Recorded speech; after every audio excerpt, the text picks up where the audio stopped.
I saw it. Very good. We are live, in case you Okay, didn't we're live. notice.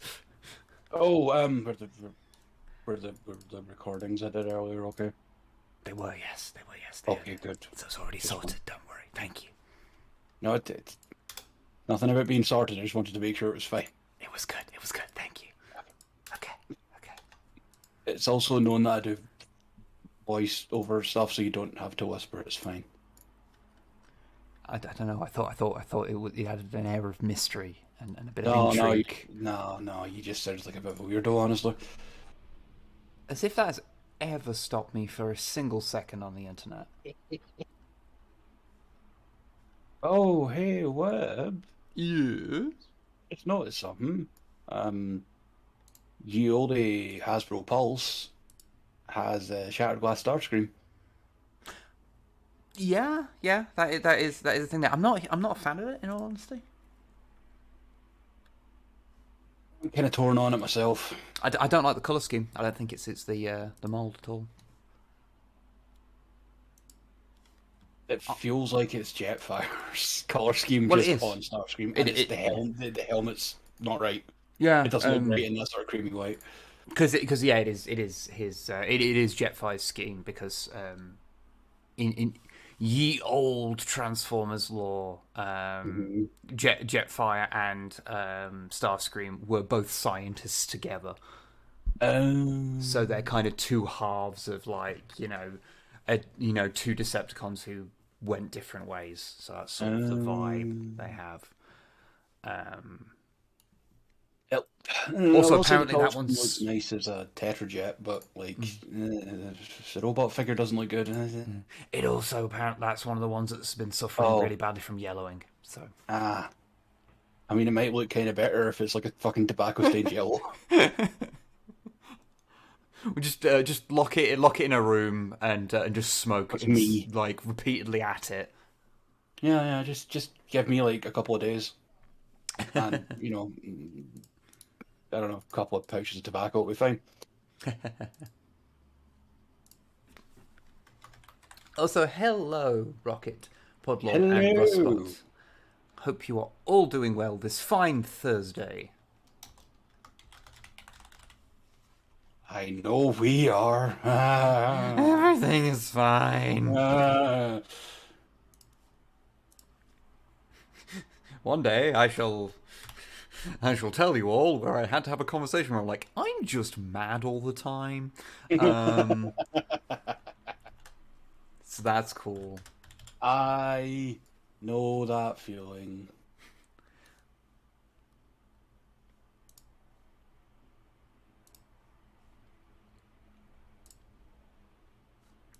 Okay. Oh, new Prime loot. I don't care. What now?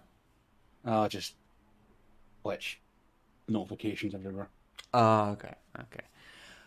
But yes. How is everybody doing out there in Chatland? You all doing well? That plan. I hope you are. For you are all beautiful little beans. Mm.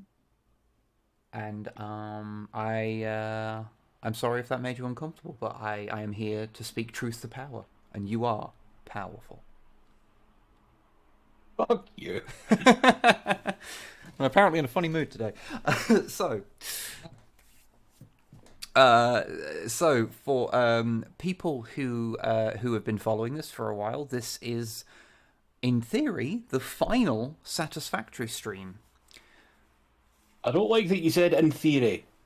Well, look, things can happen. Things can happen.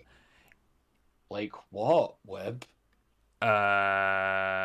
Like my entire like computer exploding or what have you. Slight possibility with the amount we've done to this game. Yeah. Yeah. So um, actually, shit. What? I might just have to stop the stream and start it again because I fucking did the thing. Flex the VPN on. Yeah. BRB. I'll be back in 1 second. Yes, we are live again. We are live again. Yes, we are. I concur that we are live again. Good, good. Because I was like, anything other than Satisfactory, and this will be fine. But yeah, Yeah. this game gets pushed pretty far. Anyway, I should actually boot up the game because obviously it can take a while, and I will talk you through all of the bullshit I've been doing because Yes. as people are probably no doubt aware, I have been playing this on my off time to get it to the end because obviously it takes a long time to finish the last thing, and my like I think if we'd have gone through it with how it was originally. And we'd have tried to do it because it's so inefficiently built because we were learning the game as we built the factory. It would have taken like dozens and dozens of streams to have done it, and it wouldn't have been very interesting because there's not that much that's being built either. So yeah, I've been doing this on my off time, and quite a lot of it has just been like, oh, this thing's not working super efficiently. Try and make it more efficient. Find out there's a limit to how efficient I can make it, and then just periodically dumping a bunch of the items it needs into it. Yeah, and then going, oh god, I broke it, and then working it out. Yeah, and sort of doing that. Although I say that, I have also built a lot of stuff, which I shall take you through. Oh, hey, Hobby. Hello, Hubble. I did communicate via emote with you, but now I'll say hello properly. Honk.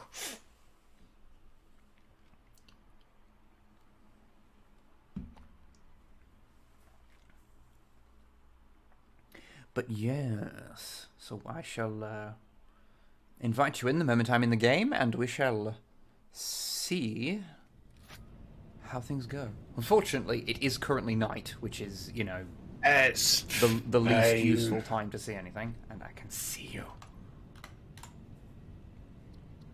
I'm glad you can see me. I have seen the invite. Yes. Are we doing this thing again? Is it being Where it weird? decides that it decides that, like, after I get the invite that the person's offline. Okay, because I'm like invisible. That can do it too. But apparently that's enough. Okay. Yep, there we go. Oh, okay. Cool. I will say, in a there are many ways in which I will be glad when the stream factory is done, so that I can turn the settings back up. Oh, yep. It's not that bad. It's upsetting when you're playing it and on your own, and there's a lot of things because I'll never remember how everything works if I don't. Oh, I love it when I load in and it's just as if I'm in the fucking sub-ocean already, like it's just under the world. Good. I mean, you're right here to me. I know that. Give me a sec. The game is doing that thing. Okay. So how much of an industrial hellscape has this planet become? You will see. You will see. I fear the worst. It's not that much worse than it was.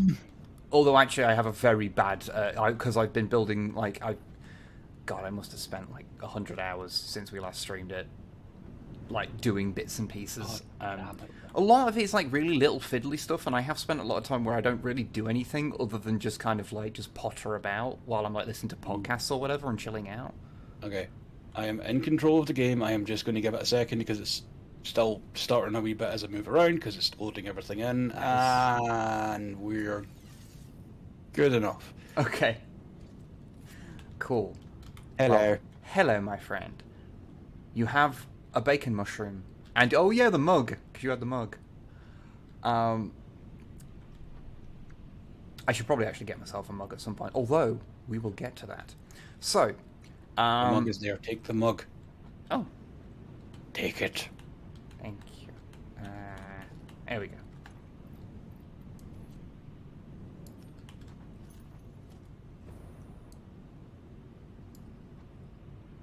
Have a sippy. Good sippy.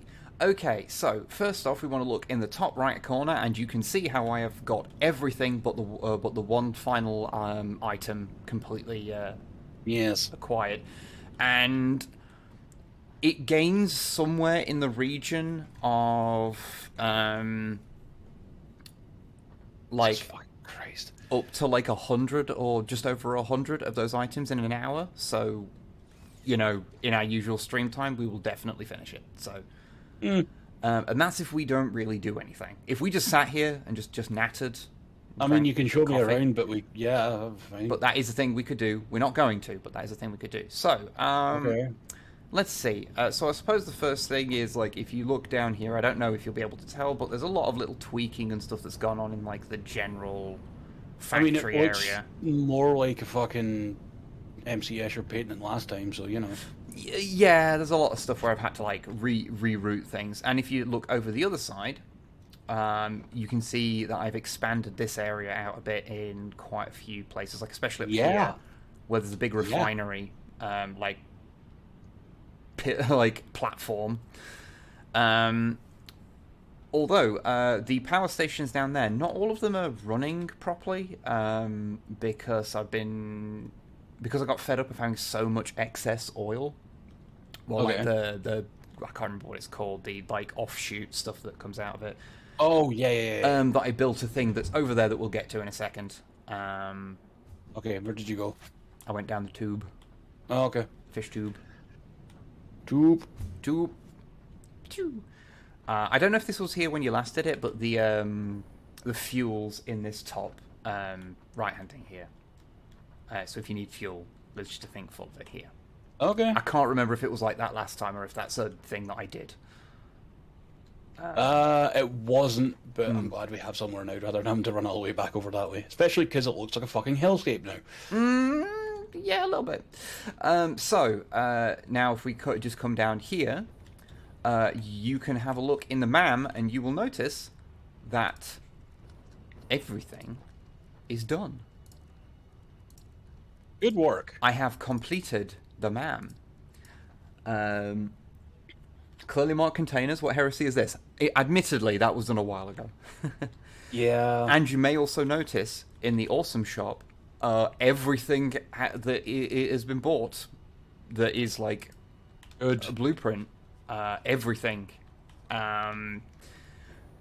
Because once the big expensive things stopped being needed, I rerouted them straight into the sink. Makes sense. Oh wait, no, there is the fix-it specials, I guess, pioneering wards, but... yeah, you can buy multiple of those, though, so I don't really count them. Oh, Although, if you follow me, you will discover some things. So, where are you? There you are. Okay. So, the big factory has got bigger.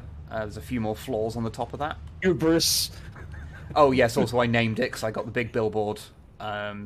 This is... yeah. Yep. Everyone, welcome to Hubris. And it's gained some bulges here and there. On the bottom, there's a big one. I mean, I around already the back. did when I put that fucking bit in for copper or whatever it was. So. Yeah, I kind of just expanded on that. So let's go up into the tube down here.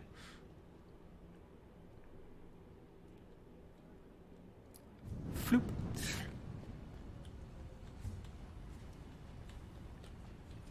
Okay. And yes, hello everybody who's come in. Sorry, I'm in tour guide mode, so I'm not paying attention to chat at the moment. So all this is basically how it was before. I think there might be a few paths and things of like to try and increase efficiency. Although if you come out Makes here, sense. I'm going.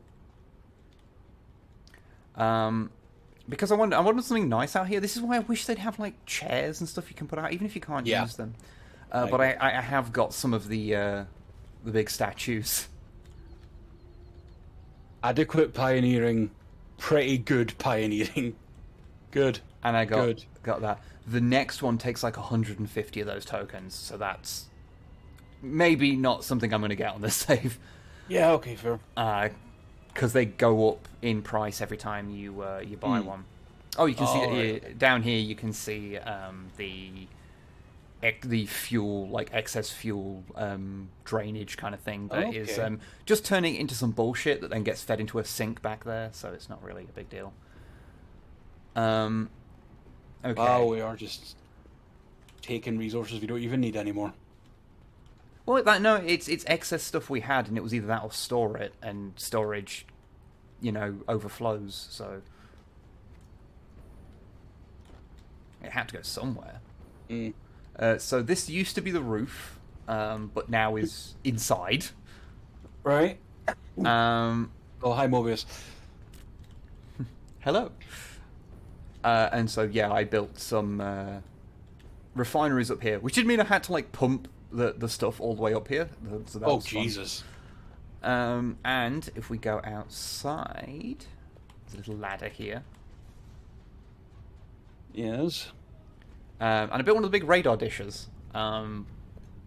Oh, Which nice. it has completed its scan, admittedly, and I can't be Mm. bothered to do anything else with it.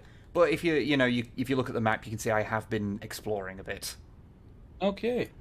Although not everywhere, because honestly, I kind of had all the resources like I needed. And I doubt, like, if we were a couple of, like, updates later, we'd have found, like, artifacts we could do something with and stuff like that, but right now it's like, we Yeah. found everything we needed. So the other things I've got is so you might notice this big fucking building down here. Yeah, I might just. I might Um, just. the giant fucking a different take on a factory than the just the let's go up version that I built there. Okay. I think this one is a bit prettier as well. It's not just Right. boring square. I tried to make it look a bit prettier. Um, autosave, Shit. please. You're Yeah, causing no, it fucked me up there as causing well. me a mischief. Eh. Um, it, I need in. you need in. I'm on the roof, to be fair. Okay. I'm coming. Hi. God, this game is not liking this. Um, Almost like we've reached the breaking point. yeah, I was quite happy with this roof. I thought it was quite fun. Yeah, no, just Kind like of factory roof thing going on. get up in these But tanks there and get a good look. there's not much in them right now because that was an excess runoff thing. And Yeah, but they make a very good place to view your nice roof at a good angle. true. As in, come up here so you can show the stream you fucking did. Okay. Not that one. The things I'm on, the power storage. Oh, the power storage. Oh, okay. Oh, I mean, there is tons of batteries littered around the place, so even if we run out of power, it'll take a long time before we run out of power, if you know what I mean. But yeah, I thought that Yeah, was no, like a you good did, factory you did good roof. up here. Yeah, Um, he's good. and then if we go inside, Inside, Mr. Whip. you can see a ludicrous hellscape that I have created, and Yeah, no, mostly my head hurts. is just to produce that final item. Jesus Christ. It basically everything kind of gears towards doing that. Fuck me. Although the little bit on the end here that I added later is just a thing to produce cubes because I was low on cubes elsewhere. So this area Okay. just it's just a cube production facility. However, I did build something you might like, which is I built a little garage. Oof, frames. Yeah, no, the game hates everything you've done down here. Good, good. They're all here. Yep. I Beachcomber, Long Haul, and Optimus. Yep. Unfortunately, I do need to build like a better way out of the area they're in. There's a little. They're kind of trapped in. You can get out there. You have to go up around the back here. Yeah. But originally, you could just go really neatly around there. But then I had to extend this whole bit to deal with stuff. Also, I've got like all the patterns and stuff for that you can put down, so it has like a nice little. Right. Like path. So yeah, this is what I've been doing for the last 100 hours.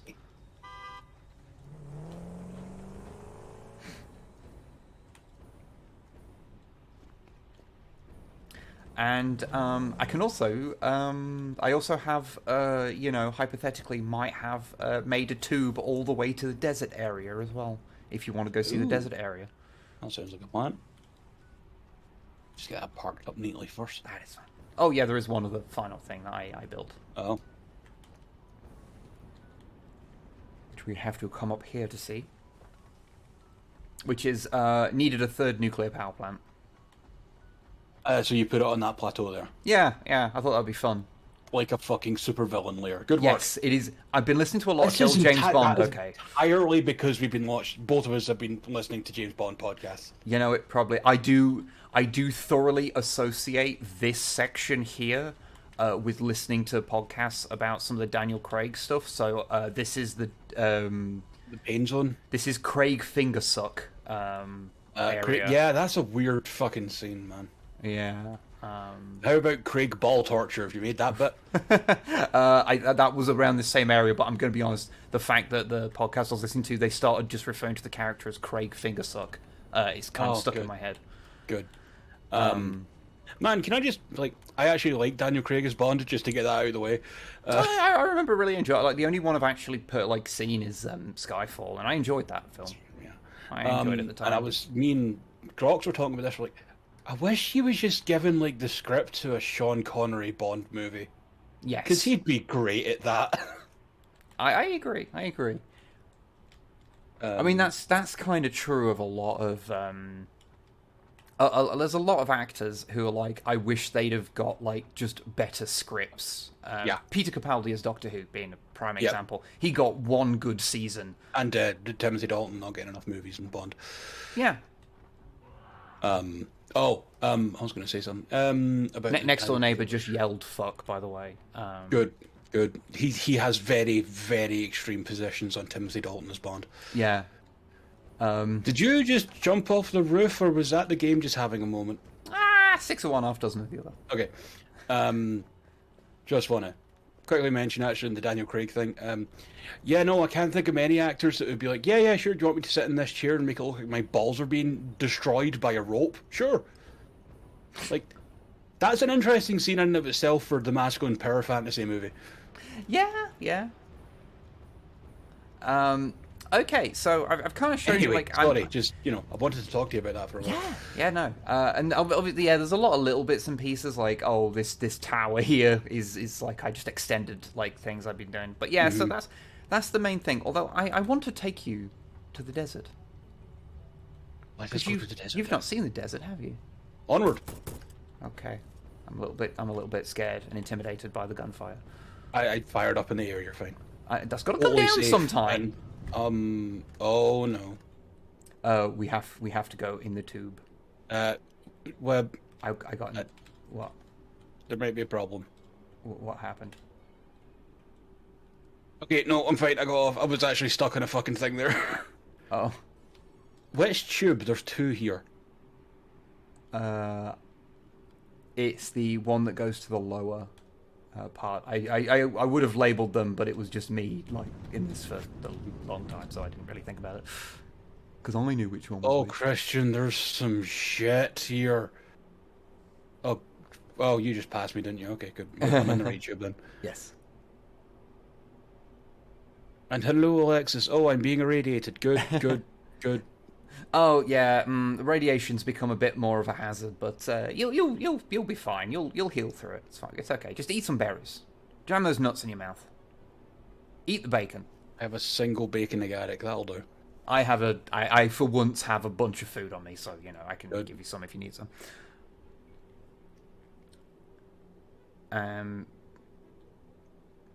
But yeah, I found the desert and I was like, I want to I built some geothermal power plants over there. Oh, also there is a bunch of food up here. So yeah,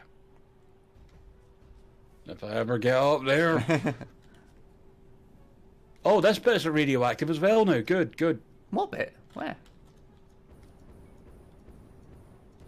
Oh, that was odd. I was still being irradiated for a second there. Hmm. Maybe it just hangs around like a damage over time kind of effect. Hey, give me the berries. Give me the berries.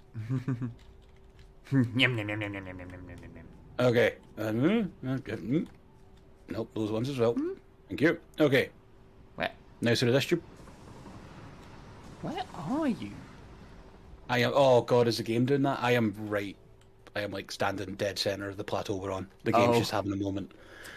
Okay, I'm going to go through the tube and we'll see if It you would reappear. explain why I'm still getting randomly irradiated. Actually, now that I think about it. I mean, if you want to leave and rejoin, if it's Give it a second. It'll do this, and then suddenly I'll appear out of the tube again, as if like I'd been there the whole time. It does this. The game just does this.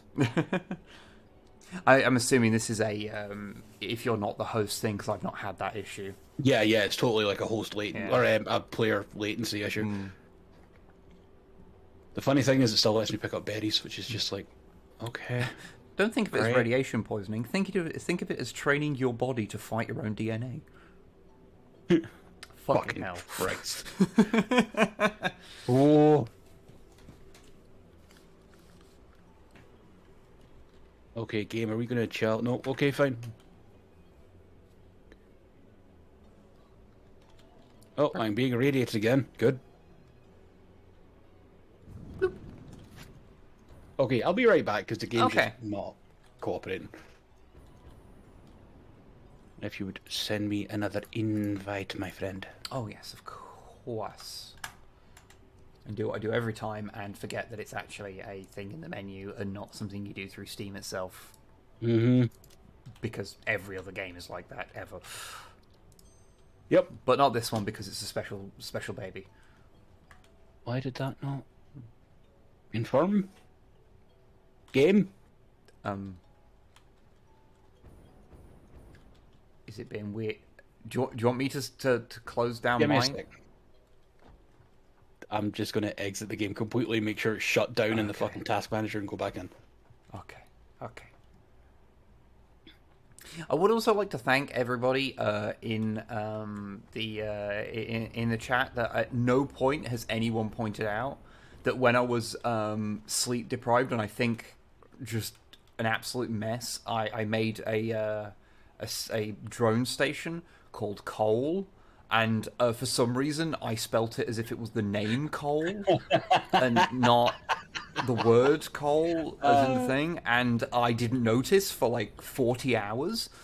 And I noticed now it. You can't change it. And now I can't change it. That's his name now. Could you please send me an invite again, because the invite died when I left it, or when I closed the game. Yeah, I will do once I finish watching these tankers be put on the train. It is incredibly satisfying. Take your time. Just plonk. There we go. And how it has a different animation for if it's already got like stuff on there and it just like places it over it, so it doesn't have to like do any shenanigans of like taking it off and then putting it back up. The attention to detail in this game, so fucking good.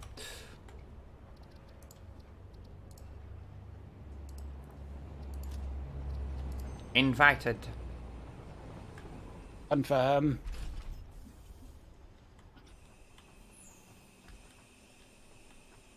Clearly Wib's a big Gears of War fan. I do not know what this is in reference to, because I'm a big enough Gears of War fan that I played Gears of War 1 for like an hour when it first came out. Coltrane. Oh, okay. Oh, I just fell out of a fucking the middle of the tube. Oh wow, okay. Oh, okay.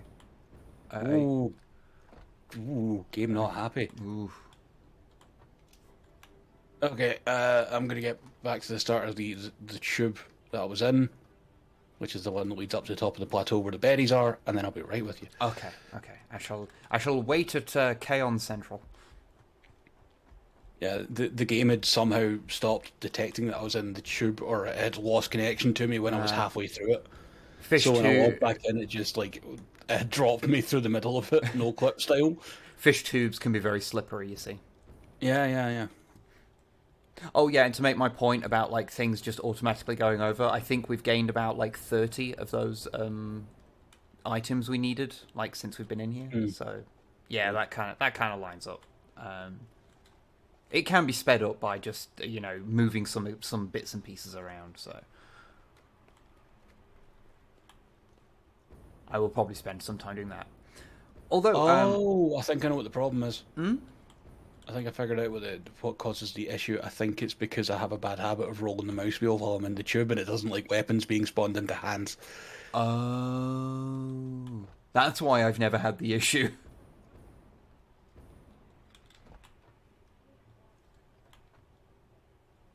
So, with Satisfactory versus Factorio, which one takes the cake? Satisfactory, because the devs aren't terrible. I also think that I think Factorio is. I do like the game, but I think the nature of this being in a 3D world and allowing for verticality means that you have much more freedom to build stuff. And I think that this is one of those cases where more complexity actually benefits it, personally.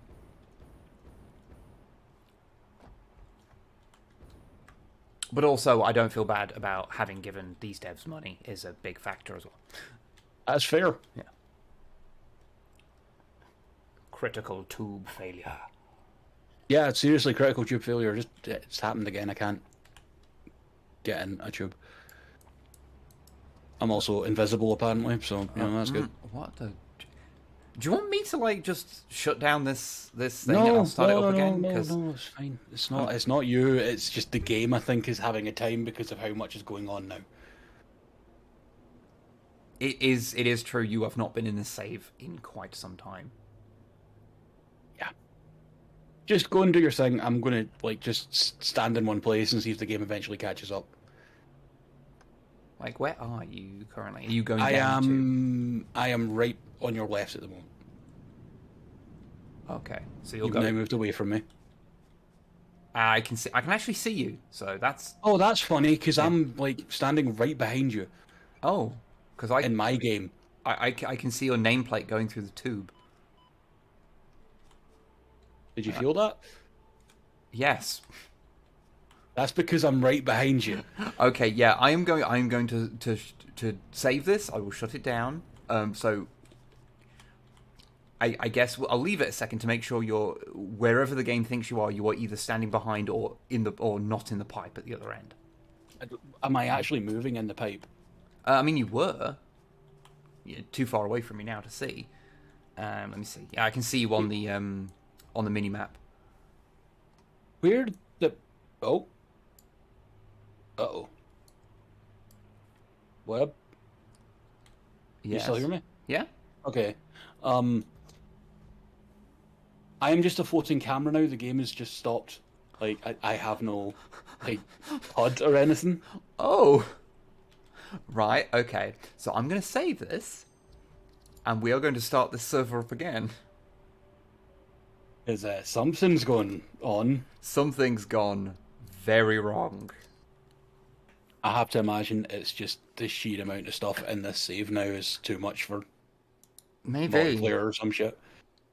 It might be like the combination of multiplayer and streaming at the same time is hitting an issue.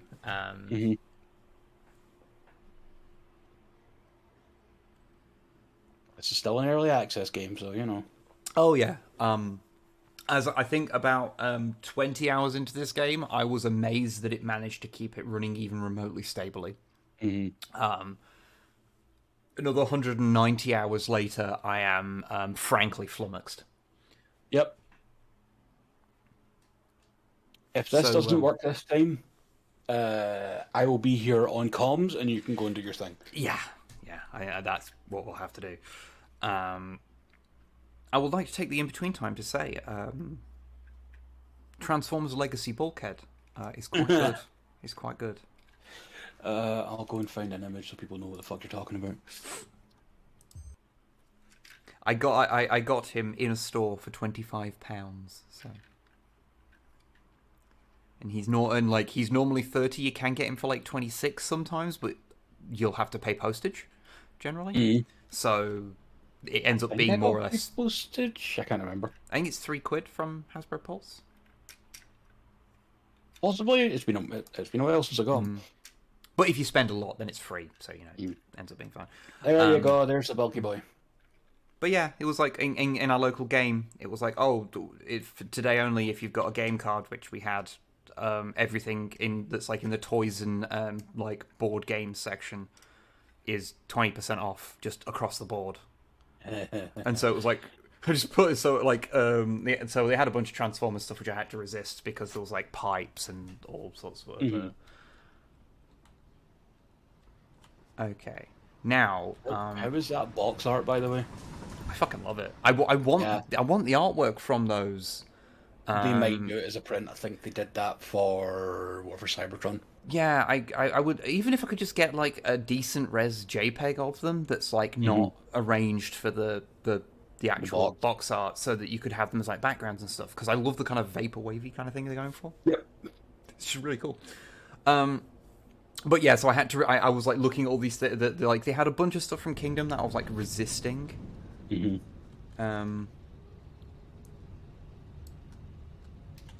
Okay, where are you? I was looking for your body. Yeah. I mean, invite me in, we'll see where I end up. Yeah, I'm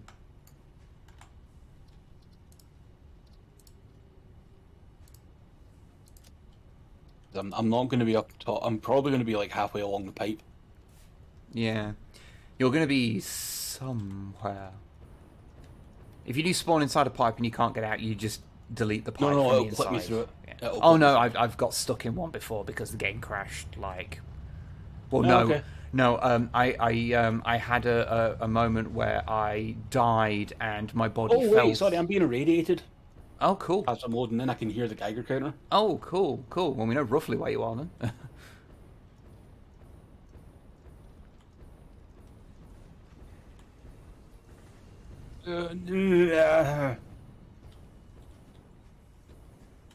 Eat berries. Hey, make the radiation go away.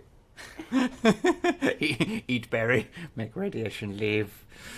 But yeah, no, I was like looking at the different things, and there was like they had pipes, and they had like a waspinator. Some things that I kind of like low key wanted. Like pipes, because he's you're more of a Huffer man. Honestly, having looked at them more, I like Huffer's design a lot more, but I think his accessories look like pure garbage. Whereas, oh wait, no, he's got like the dump truck like claw thing, doesn't he? Yeah, and like a gun that splits in half and looks cheap as shit. Yeah, okay, fair. Whereas Pipes has his cool pipes, so yep, yeah. But yeah, okay. And then it was like, and then there was like, oh, there was Legacy, Bulkhead, and Blaster, and yeah, that's pretty good. I legit really do want Blaster because he comes with a little rewind as well. He looks great, and he's of that style. Like I love the later G1 style, the Floro Deary, tormenting toy designers era of design. And so I would like to get it at some point, but I was like, I can't justify getting both of those at the same time. That's way too much money. I will regret that when rent comes to be paid, so I'm not going to do that. Yeah. For the record, I am touching nothing while I'm in this tube. Thank you. Just not going to do a thing. When you get in the tube, we put boxing gloves on you first, you know. I'm standing completely still at the other side. Okay. Do you see me? I see you. You are here. This feels like an Amazon. This feels like an Amazon Center on steroids. I mean, to be fair, we are destroying local wildlife for nothing more than capitalistic greed, but we're not as bad as Amazon. No, we're not. Fucking Bezos. Then yeah, it's definitely. Make sure this place is safer than an Amazon Center, even with the open uranium rod storage. 100%, and we can just piss whenever we want. Yeah. Like right now, my character is pissing. It's erupting out behind me. So if you get something in, just close your eyes and I've hold got your helmet, breath. Okay. Helmet, visor, respirator. I'm fine.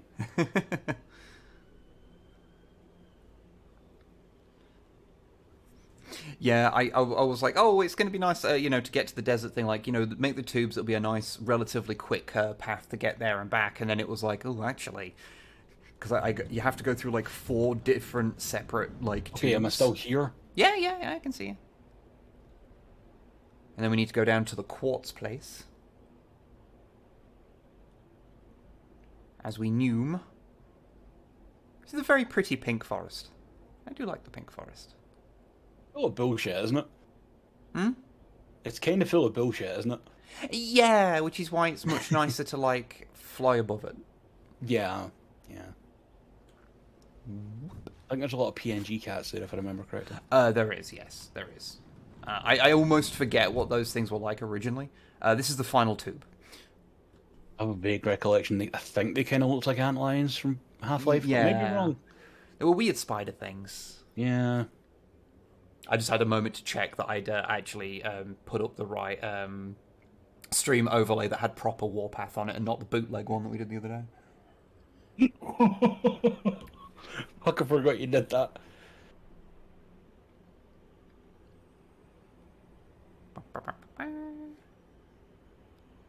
Speaking of which, I did write another a review of G1 Warpath, so that'll be made at some point. At some point, it's a month. Okay, this month is a month. Yeah. Also, maybe like with the amount of scripts and videos you have running right now, maybe just slow down. After this week, things will become a little bit simpler. For a start, next week's video is already made. It's up on Patreon. A new mailbag video is up on Patreon if you want to see that. And there's 2 more mailbag videos we have filmed. Because, oh my fucking god, everyone is ludicrously generous. But yeah. Okay. Did I make it this time? You did. I can see you. Okay. Yes. So welcome to the desert. This is one of the this is like the other starting biome. Okay. That when I did. So I saw a bit of this in your stream the other day. Yeah, this is where you start. So this is the other. Well, there's like 4 different starting areas, but 2 of them are a little bit more difficult, and 2 of them are easy. And this is This is the other easy one. And yeah, it was you know, significantly different. So I thought. Oh yeah, the latency's bad today. Jesus Christ. There are still 3 floating on my screen. Oh, Jesus Christ, dude. Okay. Well, so I had an idea of what to do today. Because we still have 250 things to... Make sure, like... I'm just going to go and check Steam isn't trying to do anything right now. Okay. Because, like, the latency's this bad? Like, Jesus. Especially when the actual things that create the problems should not be, like... They should have functionally despawned by now, so... Yeah. Then check for that. Then check for... that... No, okay. My next thoughts were, is it because I fucking left, or because I was using the Rockstar launcher earlier, it's just broken everything? Probably, but it's not still running. Fair enough. Oh yeah, definitely our tube system is definitely better than either the loop or the hyperloop. On account of that it works. And it isn't built by a guy that doesn't think about long-term effects or cares. I don't know which, and I don't want to know anymore. Both.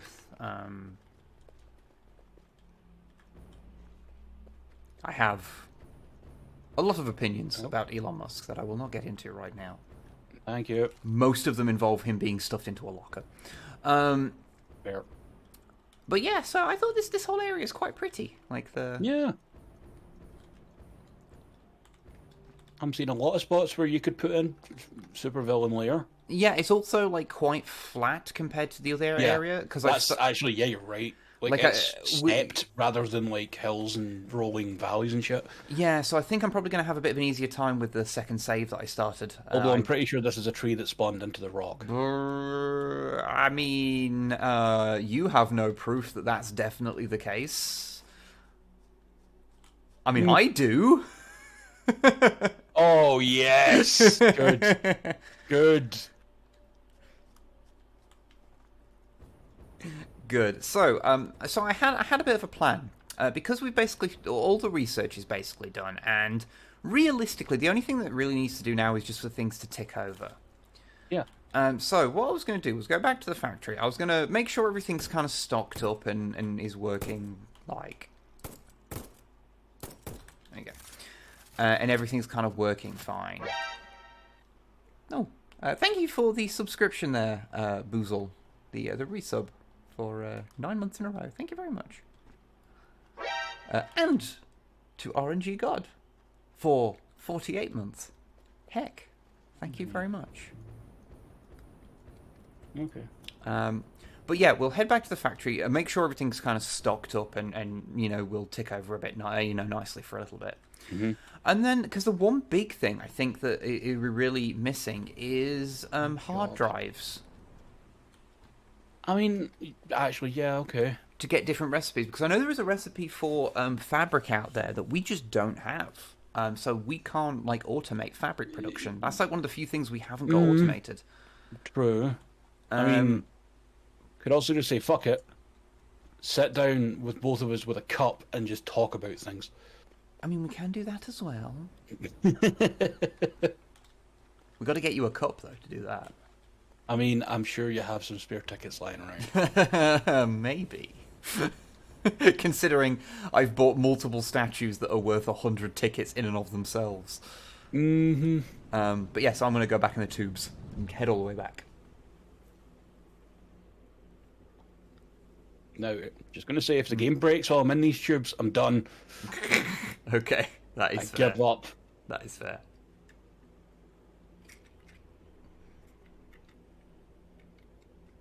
I will say, on a related note to what I was talking about earlier, I think I am going to do a review of Bulkhead, just so then I've done a review of something in Legacy. Yeah, fair. Feed the algorithm and all that. Yeah, because it's actually, I don't know if people... And also because he's good, to be fair. Yeah, I just like him. Like, is he perfect? No. Like, I have one big critique of him, and if people want to do a third-party kit, I would be tempted, which is that I would love there to be a tiny little panel to cover up the little bit in his vehicle mode where you can see his leg at a weird angle. Yeah.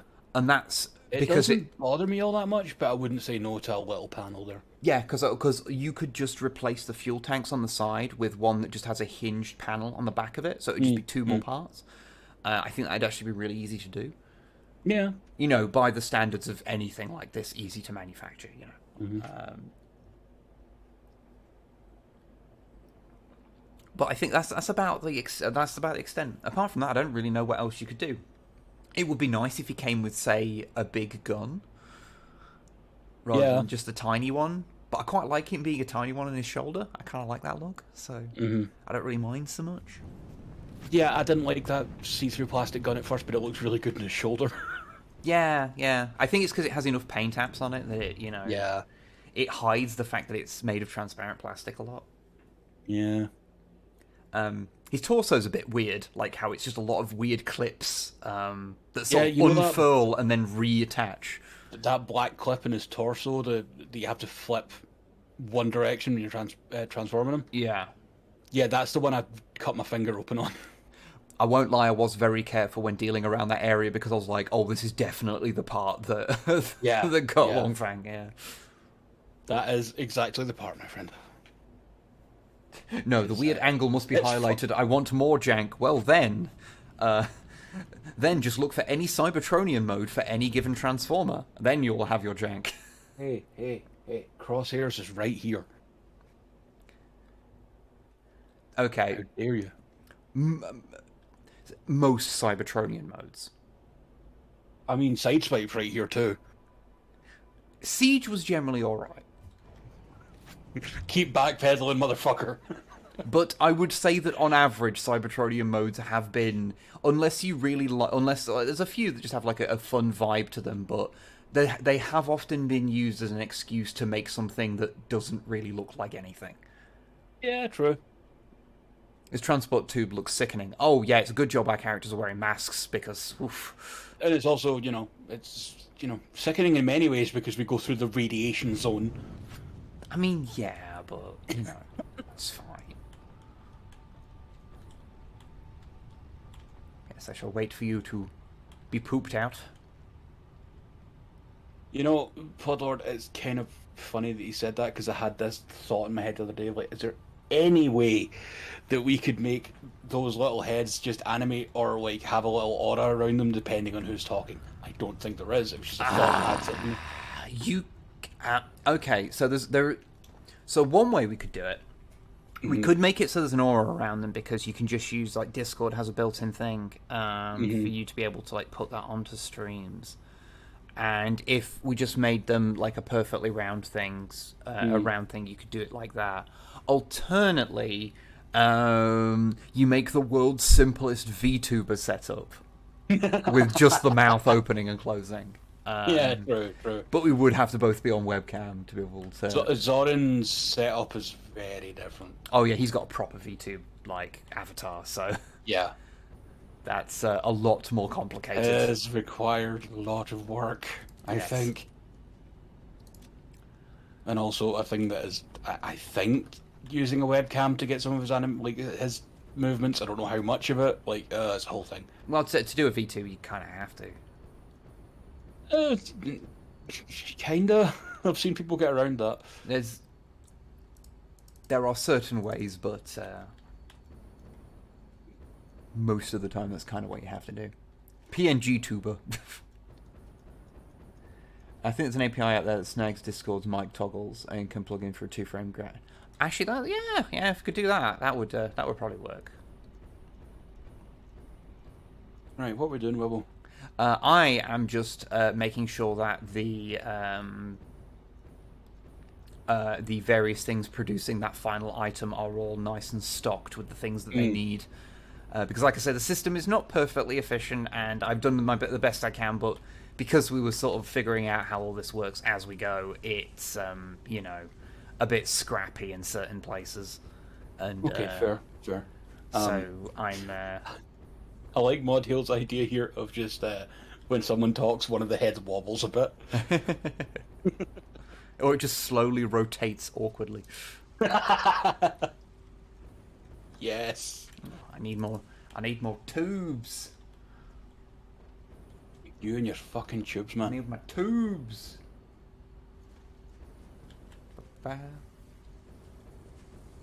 By the way, to anyone who has sent something into the PO box, thank you very much. We have a total of 3 fucking mailbag videos that are recorded, and the stuff is coming in at a rate that we have decided that we're going to start making the episodes be fucking long as shit. Because it's the only way to make it so that the channel just doesn't become the Snipe Wib mailbag channel for a while. Yeah, like, God bless all yous, but also holy fucking shit. I don't want to spoil anything, like, cause I know it's fun to see, like, what comes out of things, but fucking hell, in some of the latest things, Jesus Christ, there's some stuff that left us a little bit like, fuck? Oh, okay. Like, in a good way. So you finally got G1, the Metroplex. No, okay. Only in terms of Transformers-wise, I'm willing to say that the only things that have actually come in are some comics, and what was the other thing? And why? Someone sent you the Dreamwave comics, didn't they? And some little Transformers novelty things from like a Kinder Egg, but like a complete set of them. Which I'm tempted to do a video on because having a complete set of these ridiculous things that sounds like it would be go back in time. That sounds like an April Fool's thing, It would be a very kind of shitposty kind of thing. So did someone send you that 3-foot long winged Dildus Jello mold? No. I am deeply disappointed. Utter cowards. No. Yeah, as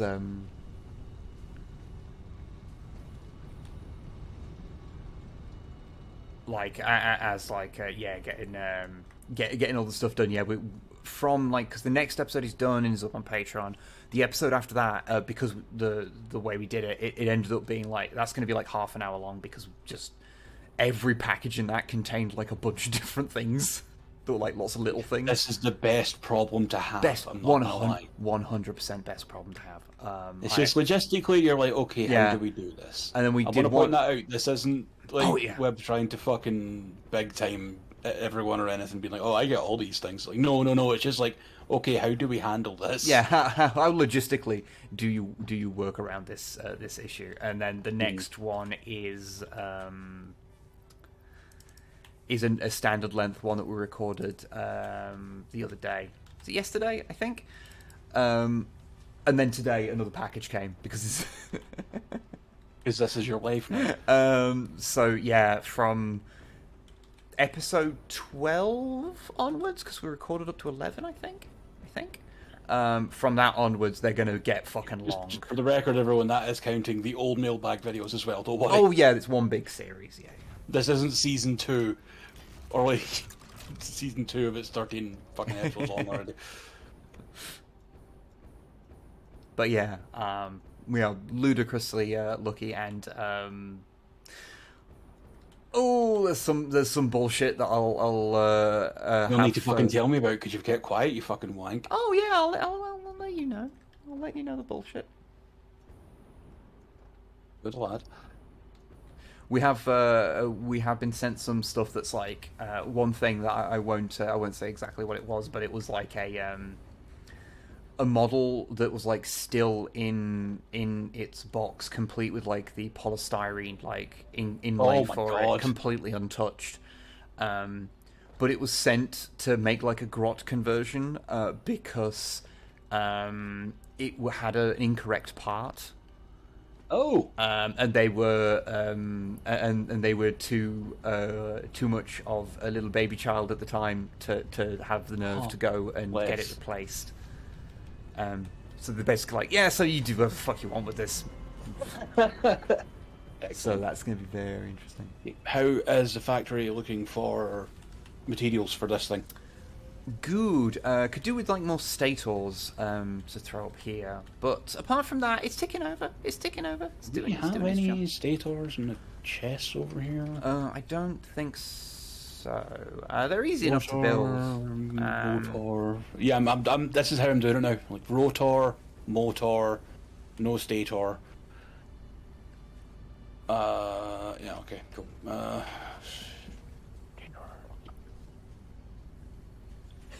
Causing mayhem and confusion through the medium of generosity, such exquisite evil. Yes, not him. Oh yeah, you're right. It's fucking steel pipe. Forgot. Yeah, it's steel pipe and cable. Okay, man. I think. Close. Wire. There you go. Easiest mistake in the world to make because yeah. Soon you'll have to evict Jeff or Todd to serve their apartments as storage. What we've actually been doing, because it's basically spurned us to do something we've been meaning to do for a while, which is to have a real clear out of just stuff that we've got. I've taken bags and bags of stuff to like charity shops, or like I've even been like going through my CD collection that I've had. Like I got most of it like when I was like in my late teens, early 20s. And as I said, a wee babby. Yeah, and I just haven't listened to like any of it in like a decade. Like I've listened to the songs, I've listened to the albums, but not using that. Yeah, because there's a million other ways to do it now, and they're just taking up room. So, fortunately, I was able to pawn off a ton of them onto my dad. Like, oh hey Dad, do you want the complete discography of Green Day up to American Idiot? And he's like, yeah, sure. Awesome. I've just got like basically I got rid of like half of it just like instantly, and the other half of it I'll probably get rid of a bunch of that as well. But it was like these are the ones that I've got a bit more sentimental attachment to. So. Yeah, makes sense. Okay, I've set myself up to just hammer away at building 200 stators. Oh, okay, yeah, that will be a good start.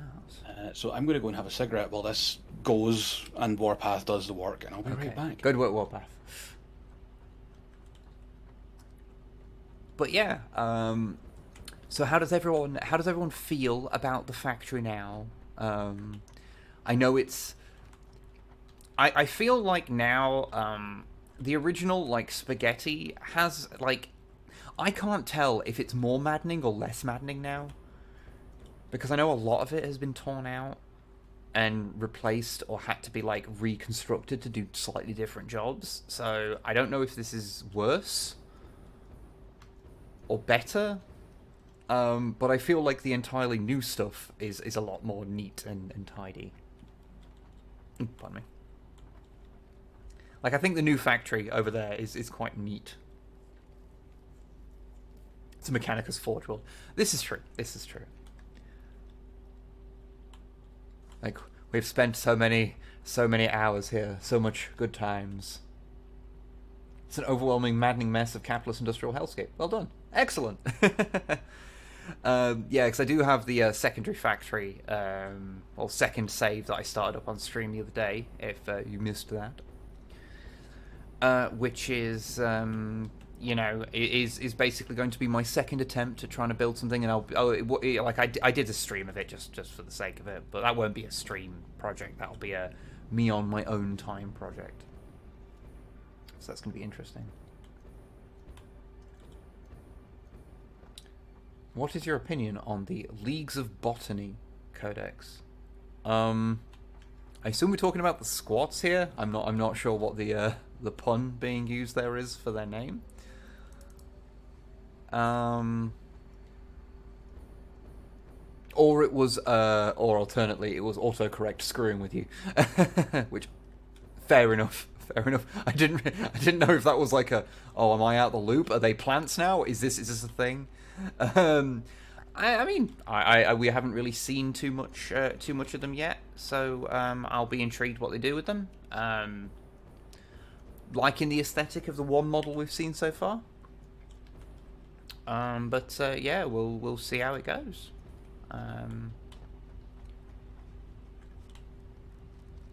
Don't like I mean, it is just a thing of I am intrigued to see how they're gonna work everything.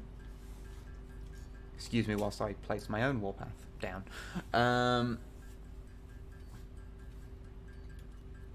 It's yeah, it's one of those things where it's interesting to see because like of all of the factions that disappeared from the game, like Gene Stealer cults and I guess really just Gene Stealer cults is like the really only one that like completely disappeared. Because all the other things that have been added into the game since Tau have all been stuff that was always existed in canon, but has not been like a standalone faction, like Custodes, Knights, Mechanicus. So it's going to be yeah.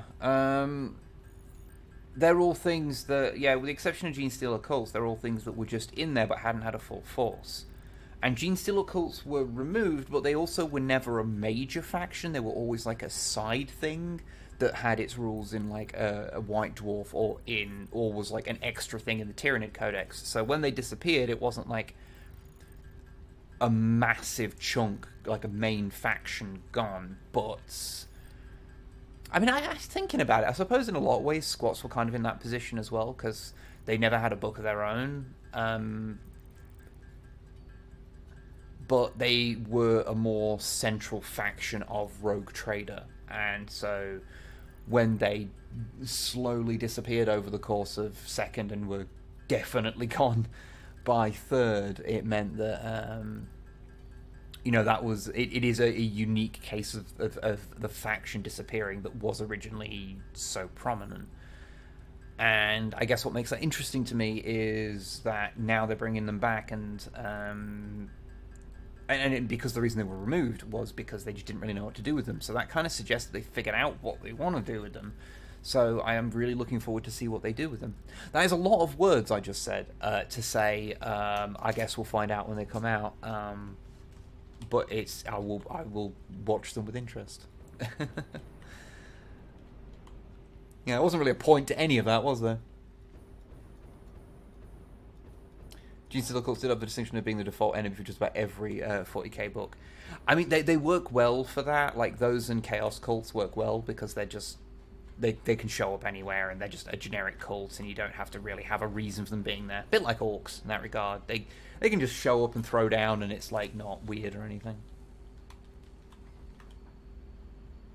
Yeah, Morvish, that's sort of like my sort of hope is that they are put down as like an unaligned faction, so they can kind of ally with most things, to sort of represent them being a separate entity to the Imperium. My big hope is that they don't give them keyword Imperium, just because it would be very easy, because even though canonically it wouldn't make sense to give it to them, in a gameplay sense I would understand if they would for like just mechanical reasons, and I hope they don't. I agree. Hello. Hello. Not least because I want to have a small detachment of them, so I can have rebel squats join my rebel grots as mercenaries. Jesus Christ. I would fucking love that. Your heavies would end up being the squats. Yeah, I think that would be... I'm hoping we in some way get the exosuits with the beards back. If there isn't an attempt to try and make exosuits that are at least a little egg-like, I will be very disappointed in them. I wouldn't even go full egg, but I would at least still give them the beard and stuff, because that's kind of iconic of squat stuff. I mean, Mantic have proved that you can make something that still has the sort of eggy kind of vibe to it whilst not looking as silly. Ark, Jesus Christ, okay. I didn't even have to go there today, neither did you. Well, there we go. I mean, I cummy eggs. I did in my painting log video when I painted a Chaos Squad, because they were Slaneshi, I did refer to them as a Tengar egg. Oh, okay. So I can't say anything. For people saying squats might be in league with the Tau, and they might be part of the reason for their leap in technological development, I would, how can I put this politely? People are pulling that wholly out of their arse. It can also be because the squats haven't been running on the same rules that the Mechanicus have, and thus they've continued to improve their gear. I think they mean the Tau. The Tau's leap in development. Oh! But the Tau were literally in a warp storm for the entire time, which is why it was shocking they came out and were just highly developed. And also, they didn't develop that quickly, really.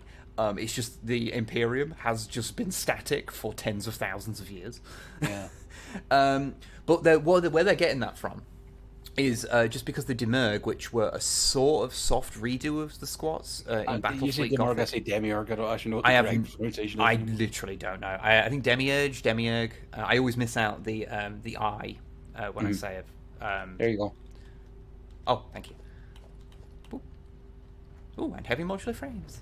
I just had them in my inventory. Oh, thank you. But yeah, I think they were wanting to link them to that because those were originally an attempt to do a sort of soft reboot of the squats, but they never really did anything with them. But they were also very specifically a distinct entity from squats. Yeah, so, they traded with them, I think was the thing. They were like a soft allied with the Tau. Yeah, they weren't part of the Empire itself. They were just and they were an alien race. They weren't abhumans. And I think it would be fine to have the squats be allied in some, to be fine with allying with the Tau. That would make perfect sense with what's going with them. Hell, part of me would like it if rather than generic grudge against elves because dwarves and elves, I'd kind of like it if they had a grudge against the Tau for some reason. Well, I mean, canonically they have their biggest grudge is against the orcs anyway. So again, though, that's kind of stereotypical. But yeah, I mean, the thing is, everything's on the table right now, because they're going to have the shit retconned out of them. So yeah.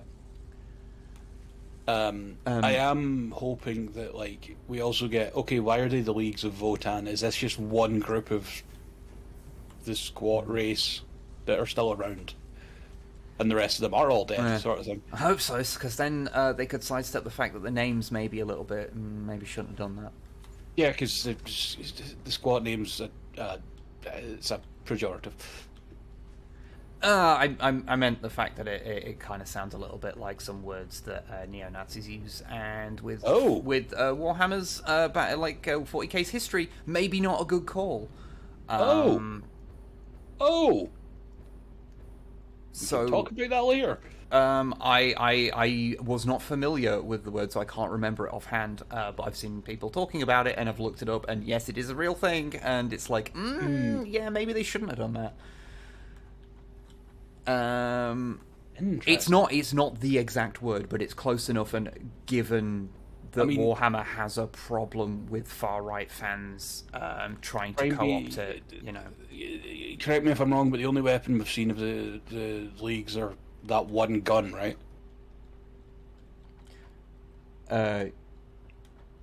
That is the only gun we've seen. Yeah.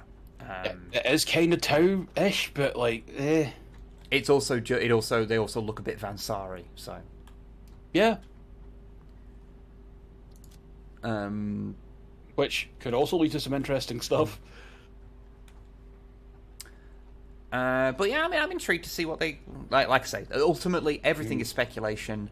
We'll be intrigued to see what they're going to go with. Yeah. Even better, I kind of love if it turns out that the leagues of Votann has been at war with the Demiurge for ages, and like, oh wait, they were a separate race. Fuck.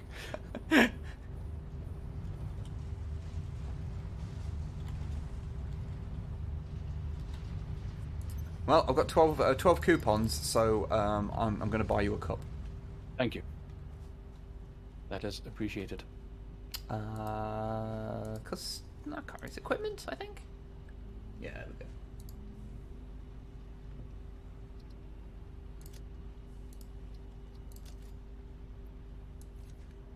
Oh, where are you?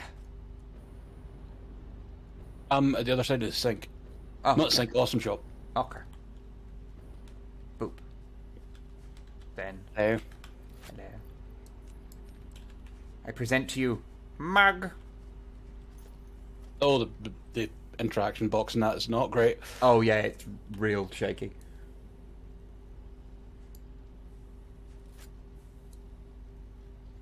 Yep, this is our life now. Yep, this is what we're doing now. But yeah, I think we should go and get some hard drives. I think that would be sure. And what we can do is I mean, we have marked some on the map, haven't we? I think we might have got most of them. Arts Beacon. But yeah, as I say, literally anything said about what's going to happen with the squads is pure speculation, and because every single piece of information that we can glean from how they're going to be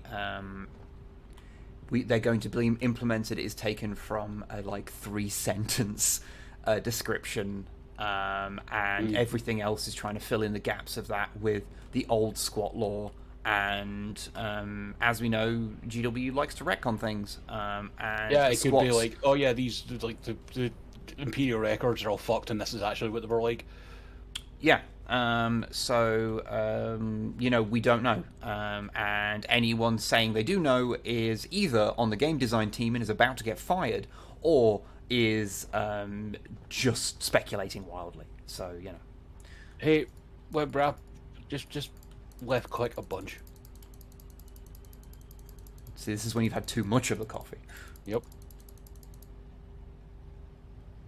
But yeah, okay. So, I've got enough to build lighting change. Oh yeah, yeah. When the lights go off and it stops, you stop being in bylighting. Yeah, it can be a bit jarring.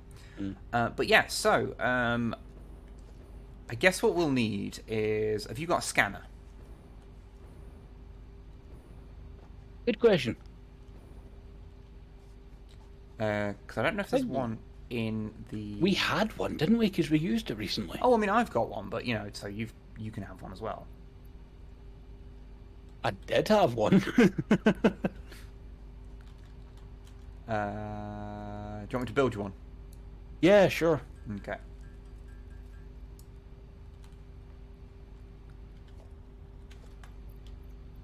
I will put it on the floor. And then I shall build a bunch of beacons because there's going to be some stuff. Where did you? Oh, yeah, there'll be some stuff where it'll be like, oh, I require this esoteric item. yep. Yeah, that'll be several orders of magnitude more than enough. Okay, right. So let's. Desert. Can do. That's the wrong thing. Because I've unlocked all the different things you can scan for as well. So Nice. like you can scan for enemies and shit. Oh yeah, that's interesting. Okay, so there's one relatively close. Apparently. Or is it just going to be weird? Because there's... I know that it does get weird about looking for the one that's behind here, even though it's already been tagged. Although I wonder if they just don't untag them. That is a very good question. Yeah, that's 100% the one at the back of the factory. Okay, yeah, I think we need to get a bit further away from... So yeah, if we go to the desert and then do it, that's probably the best. I'll just go grab some more fuel. Have you stocked up on ammo as well, by the way? Yes. Good, good, good, good. I have 412 rounds. You know what? Always good. Since it's going to be out and dealing with bullshit, I shall also grab some more. For I have 270. And so grabbing some iron plates and concrete as well, just in case. We need to do some more shit. Like, my pockets are just stuffed with all manner of guff, so, you know. Mm.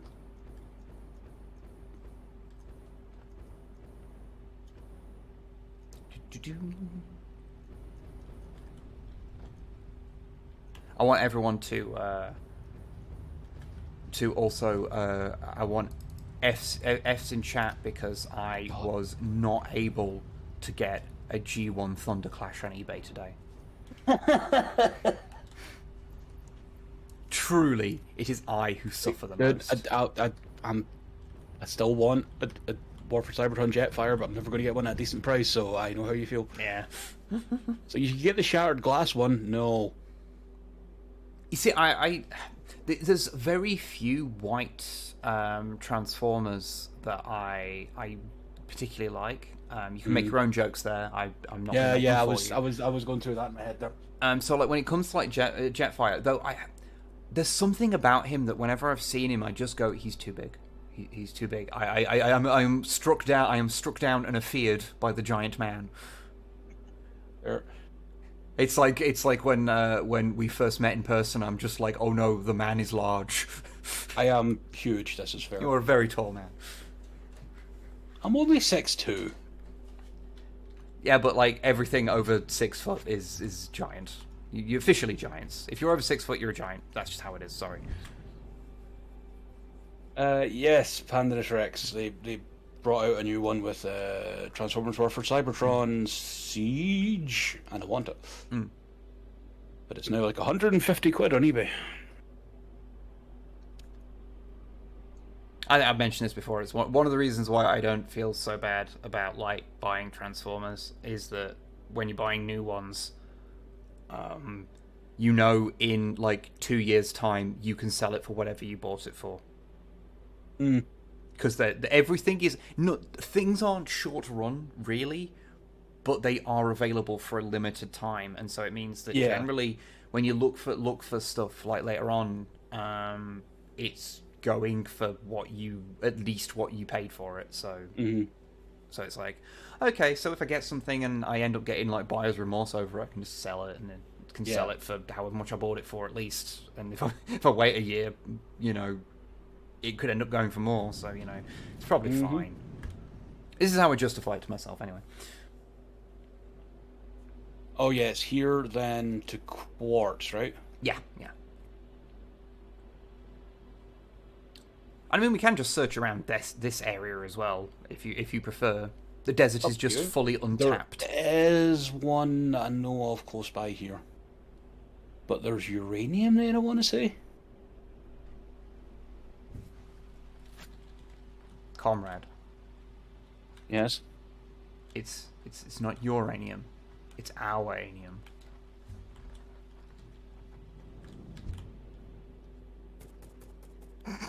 That was the correct response. Mm-hmm. It's not toys, honey. It's an investment. Look, do you really think I have to justify buying toys to Snipe? I mean, I feel like I need to justify it every time, but that's just my own brain running. Whenever I get one, she's just like, cool. Like she gets it. Like even if the you know, the resale stuff wasn't thing. Because at the end of the day, I don't plan to sell any of them. But you know. No, but you might make space at some point, or you'll get one that could replace one, and like. Yeah. There's definitely somewhere like, you know, if like I got a better version of it later on, I'd probably get rid of it because I don't have I like the toy, but I don't necessarily have a fondness for the character. That being said, I am going to have several different Optimus Primes. I mean, some people do collect specific characters, and you know. No, it's not that. It's just like I've got the Bumblebee one now, which is amazing. I mean, you've got 3 already, haven't you? Well, you count the core class, yeah, but I don't. Oh, you got 4, haven't you? Because you got core class and you've got the other small one. Oh, the tiny, yeah, I guess the tiny little see-through plastic one. Yeah. The little weird Takara thing. Yeah, I've got that. Okay, so crash sites. Are you okay? I don't know why, but my gun just started to fire there when I reloaded it. It's ticklish. Okay, well, let's go forth.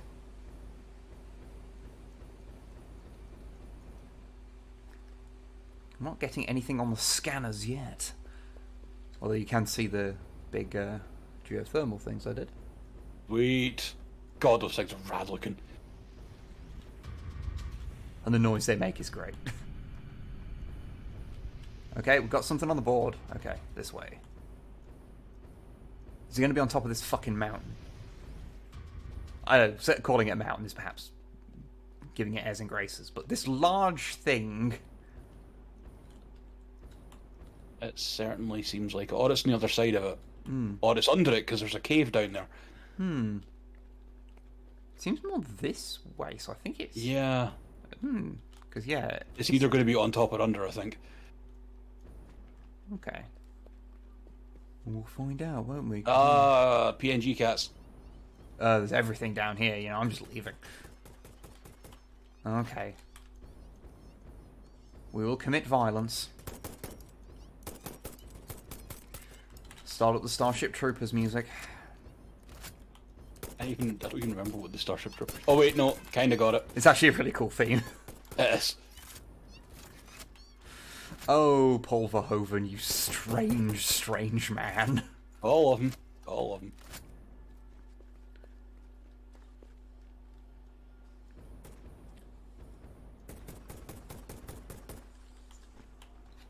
Oh, that's a special. Oh, yes.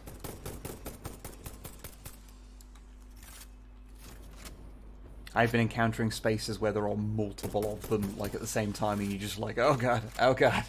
Yeah. Okay. Okay. Oh, well, it's... This way. Okay.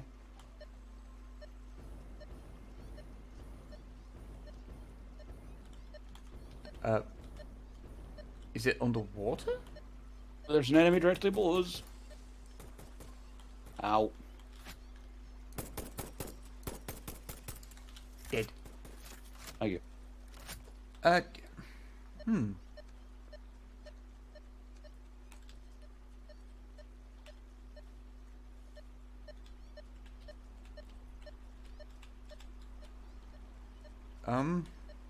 Oh, has this one been a dodgy spawn? Yeah, this one's under here, so unless there's a cave system beneath here, which I kind of suspect there might be, and I've just not found it yet. Because I was looking for slugs around here earlier, and was having the same issue where I'd occasionally find things where it was saying, oh, there's something here, and it's just not. And it was getting in the way of my slunting, Longfang. Oh god, I forgot that word. You know how much I love to slunt.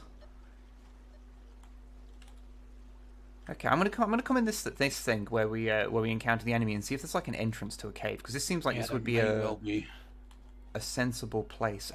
headlights on. Aha! Did either of us bring explosives?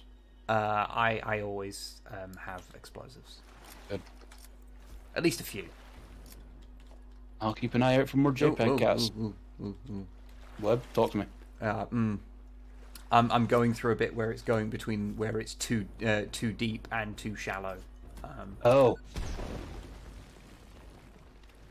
Yeah, it doesn't like that. Okay. Okay. Now I see. Oh boy. What? Oh hey. There's a pink slug down here as well. I mean, I'll check that out when I'm not being attacked by JPEG cats. Thanks, autosave. Oh, something went wrong with my game. Yeah, the game did not like something's. Ooh. Oh, that one was dead. Okay.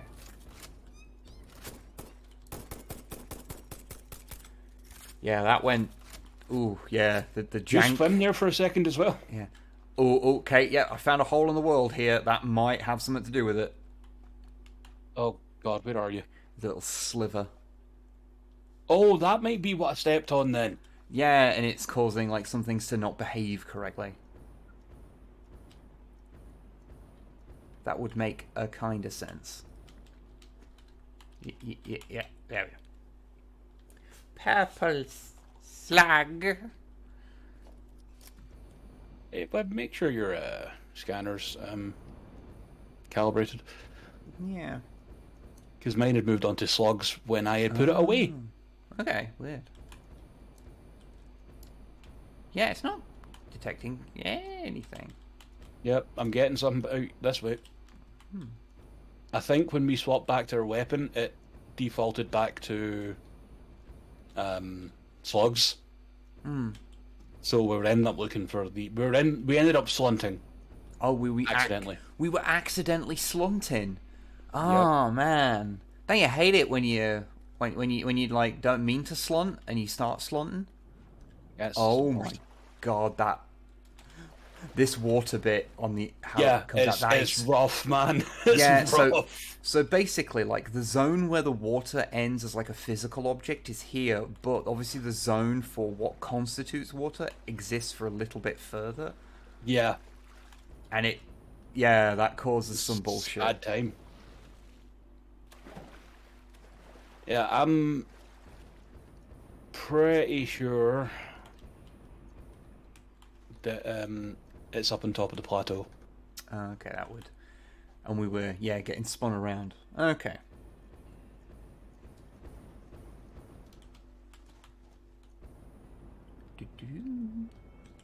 Where are you? Making my way up. Oh, you're on the other side of the fucking place, aren't you? Okay, fine. You came out of a different side than I did. It happens. It's up there. That explains and that also explains why. Yeah, it felt a little bit contradictory where the thing was leading us because it just defaulted to the other thing. I was like, "Hey boys, you want to slunt?"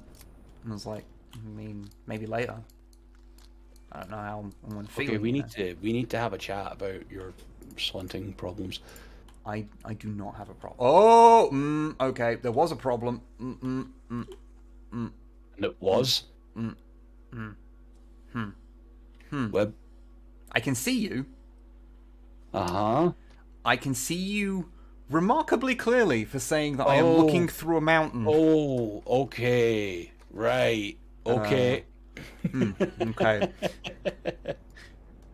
I like how we are finding all of the jankiest parts of this game now.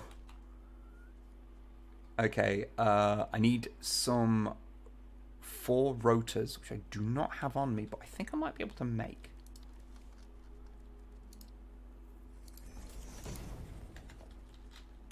Guess what? Daddy forgot to bring fucking iron rods. Have you Oh, okay. I've got. I needed more screws, but I've got enough to make a shitload of screws, so everything is fine. Is everything fine? Everything's fine. Okay. I don't know why anyone would suggest it wasn't fine. Everything is fine. Okay. All right. Okay. I know what I need to do now. Hey guys, the turns. Hello.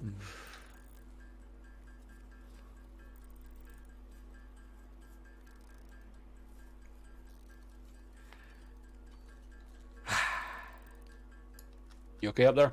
Yeah. There we go. I can hear. Oh. Hey, Yep. friend.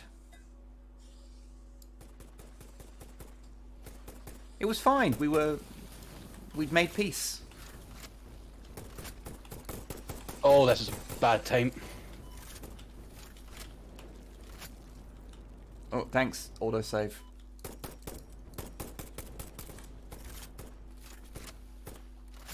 Okay. Right, it didn't leave any more fucking spawned fireball shooting things, did it? Okay. No. I have one hard drive. Excellent. Okay. Now I'm going to go and dismantle the entire fucking stupid ramp system I built. Oh, hey. Circuit boards. And modular frames. Oh, yeah. Grab anything you can... Oh, good. It's telling me there's a crash site right here, by the way. Oh, good. There's some computers there. Okay, I might just grab those. Oh wait, no. What? How do you set it to zoop mode again? Is it R? Oh, for Oh no, mass dismantle. Sorry about it. Control, I think. Yeah, you press you hold down control and you can select multiple things. Yeah, it's very nice. When you do with crash sites, once you've cleared them out, it still has them they'll still be detected by your scanner, which is very annoying. Of course. Do you want me to get rid of some of the other stuff for you as well? Oh, you did the whole thing. Oh, I left a bit of foundation up there, but Well, it's gone now. thank you. Okay, well, let's head out this way and see what we found.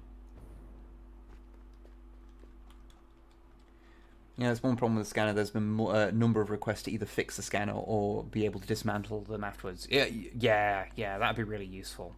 Like one way or the other. Because currently it's the worst. It's like, either of those would fix the problem. And I'm not really fussy which. Kinda get why you're not always to dismantle crash sites, because there's probably a lot of very good materials you can get out of it, but at the same time they could just give you a bunch of iron and no one would really care. Yeah, you just make it so that the stuff you get out of them is a bit shit. Aha. Hold the fort, I'm almost there. It's fine, it's just little flies. There's one more in... I think I just got it. Coolio. Okay. Let's see what this dickhead needs.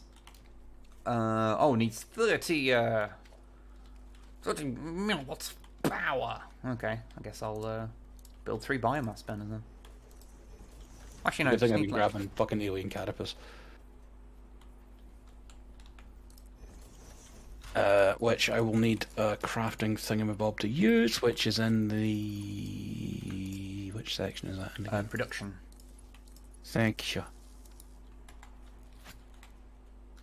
Yeah, it's down the bottom, which is why I never... Oh, I don't have any iron rods on me. Shit. Oh, it's fine. It's fine. I've already sorted it. Okay. 2 hard drives. Etc. Right, okay. Okay, let's see what... did you pick up the goodies around here?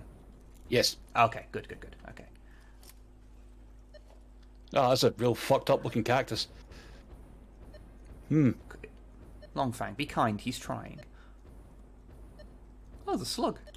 Just a random sunbathing slug. That's probably the worst thing for a slug to do. I return with gammon, egg, and chips. Oh, Prime Bee. Everyone's having like nice. I had stew tonight. It's fine. Oh, I've not had. I've not had me.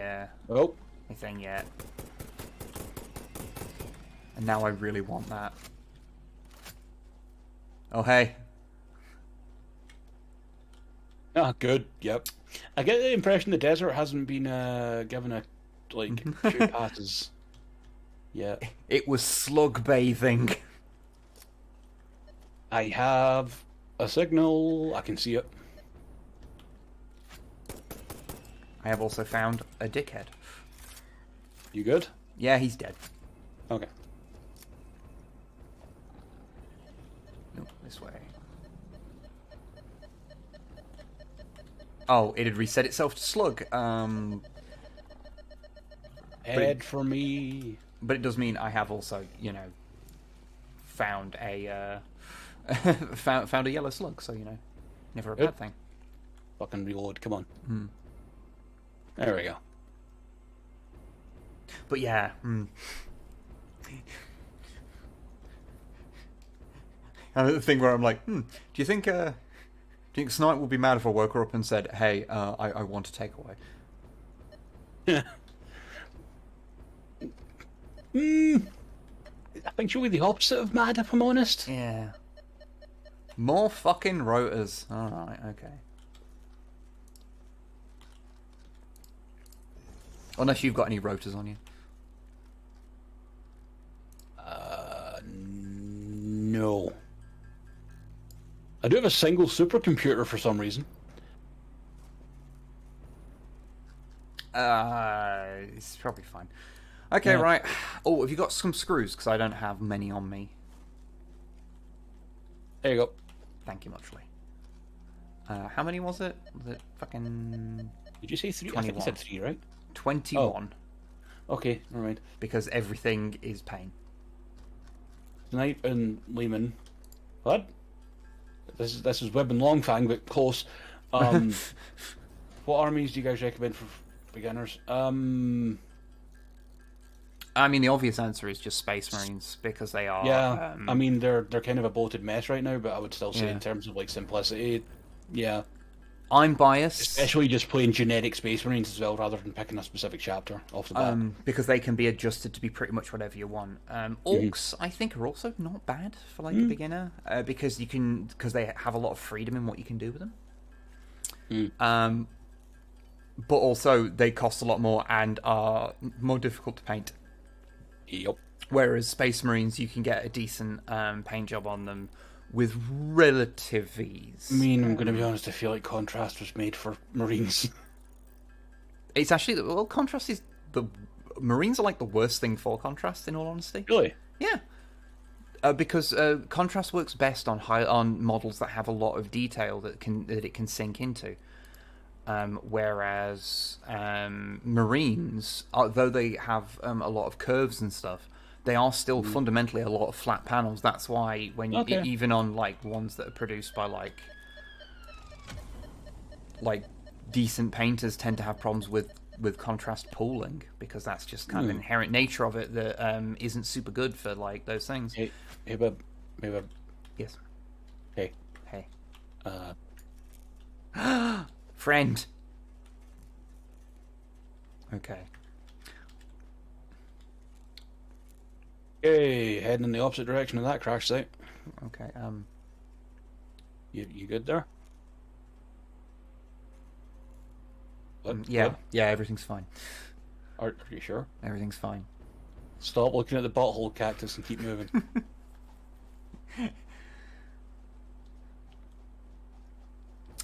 But yes, contrast is very, very good for any natural things, or like cloth is what that is more specialised for. And it is rather good for that. Honestly, for Marines, you can get a pretty decent thing by just kind of painting them a flat colour and just giving them a quick dry brush. That can do a perfectly serviceable, because like the thing with like Warhammer miniatures is that because of the way we see them presented online, we tend to. Make sure you're scanning for slugs, not slugs, crash sites. Yeah, I just thought about that. I was like, yeah, it's totally reset to So you're slugs. out of range currently. Yep. But yeah, it's like, you know, because with the way GW marketed it, a lot of people were like trying like contrast on like marine vehicles and stuff, and it is so not meant for that. Marine vehicles are like a pain in the arse enough without adding the complexity of like, oh, a paint that acts in a specific way. Like, you know, I would never tell someone how to paint their models, but if you want my advice, contrast was never meant to go anywhere near vehicles. No. Unless they are something like, Too say... many big panels. Not an Imperial vehicle, anyway. No. Okay, I guess that way, I don't think we've really... Yeah, if we head this way, because it's into... This way, yeah. It's into the unknown. Into the north. Because, I mean, to put too fine a point, there's a lot of bullshit with, like, people talking about, like, painting online, where people are like, oh, you don't do this, you gotta do this, and it's like... No. Generally speaking, most of those people... Do you know my favourite person to follow for painting lately is Christina? Katie Dagana, because they're like, oh no, I just put dirt on it. Yeah. Or like used makeup brushes for certain effects, and it's like, oh, this is great. I'm enjoying the creativity. She's 100% doing it how it was done, like, back in the day, like... Yeah. And there's some, and like, you know, I think like people get the idea that everything has to be done with like fancy products all the time, and it's like, no, look, you can just do things like, you know, with the basic shit. Like, it's totally fine. Yep. Don't worry about it. Like, you can't, like, you know, because some people, you know, you end up with the whole thing of, like, I've got to have these nice brushes and these nicer paints. It's like, Citadel paint is fine. Like, if you want to go for, like, ironically, if you want to go for, like, Golden Demon stuff, I don't blame you for wanting to go for more professional level paints. Don't blame you. Mm-hmm. But, like, for the usual player, you don't, they're fine. And their brushes are fine. They're a bit overpriced, but, like, they're also fine. I used to trim toothpicks for doing really fine work like irises. Yeah. Never thought of that, but that makes perfect sense. I used to do some very fine detail work using a little highlighter pen. Not highlighter pen, well, a thing that was used for, like, really fine... like a really felt fine liner pen. Yeah, that's the one. I never remember the fucking name of those. Which I had for, like, inking artwork, but was just really thin. And so you can use that. You can... Basically, the fundamental thing is there are no rules, and if you can find something that works for you and looks good, or at the very least is just fun for you to do, then who gives a shit? Yeah. And there's... like, you tend to find that a lot more in, like... I think that's got a lot to do with how GW, like... I'm going to say one of these things that means that GW will never ever deal with us again. Will deal with us ever. But Games Workshop have definitely manufactured the idea of the hobby, meaning you do everything with Games Workshop products, even if you are doing something with another game. Mm-hmm. The hobby is you do it how they do it, and thus you buy all of their products. Yeah. Like, don't get me wrong, from what I've heard, like, Army Painter stuff's great, Vallejo stuff's great, and sometimes it can be cheaper, so go for what you want, what you feel comfortable with more than anything. Yeah, I've used a bunch of Vallejo paints. I use them for certain things, like the exact shade of red that I use for the inside of the mouth on my grots. I found one. That's Vallejo. Oh, good. Gundam liner pens also. Yeah, they would. I do have one now. Lynn very kindly gave me one when we last met up. Are you just like dying to test it on something? I have not yet tested it. I've been a bit nervous about doing it, to be honest. On one of the Gundams I've got. I might do it on the gun cannon, because that's the one that looks the most toy-like. So that would probably benefit the most from it. Also, yeah, Army Painter and Vallejo, I think both use eyedropper bottles, which I feel are a better idea. Yeah. Just safety-wise more than anything. Swings and roundabouts with them. Citadel ones would be fine if they didn't have such a wanky hinge on them. Yeah. Hey, remember when they were just a fucking screw off top and they were made out of solid glass? I've never had a solid glass one. Everyone I've had has been plastic. Have you not? No, I've never. The oldest ones I had were from the old it was an old hexagon one or octagon where it's been that long and I don't think I still have it around. Yeah, the old it was like snake bite leather and it was glass or really thick plastic. Because I've had ones that look kind of like glass, but they are definitely plastic and that were that shape. And it was a screw top. Yeah, and it was screw top ones. So I think the one you're thinking of, unless they did have a run of them that was glass and I didn't know about. It might be that it was like they did it early on with glass and then Maybe. moved to plastic, and I just got a colour that still had glass because no one used it because it was snakebite leather. It was kind of an ugly colour. It was good for leather. Oh, more fucking rotors. Yeah, I was going to warn you. It was good for leather, but it's also like a horrible, like baby sick brown colour. Oh yeah, it definitely looked like it was something you had to clean up. That was Yeah, true. yeah. But yeah, no, I actually have I have quite a few Vallejos. Just mostly because where we used to live, there was a place that just sold Vallejo paints. So I would just get them for. So like when I needed a different color. So I've got if I've not done much, but if you've ever seen me paint something in a really like nice pastel pink, that's a Vallejo pink. Okay.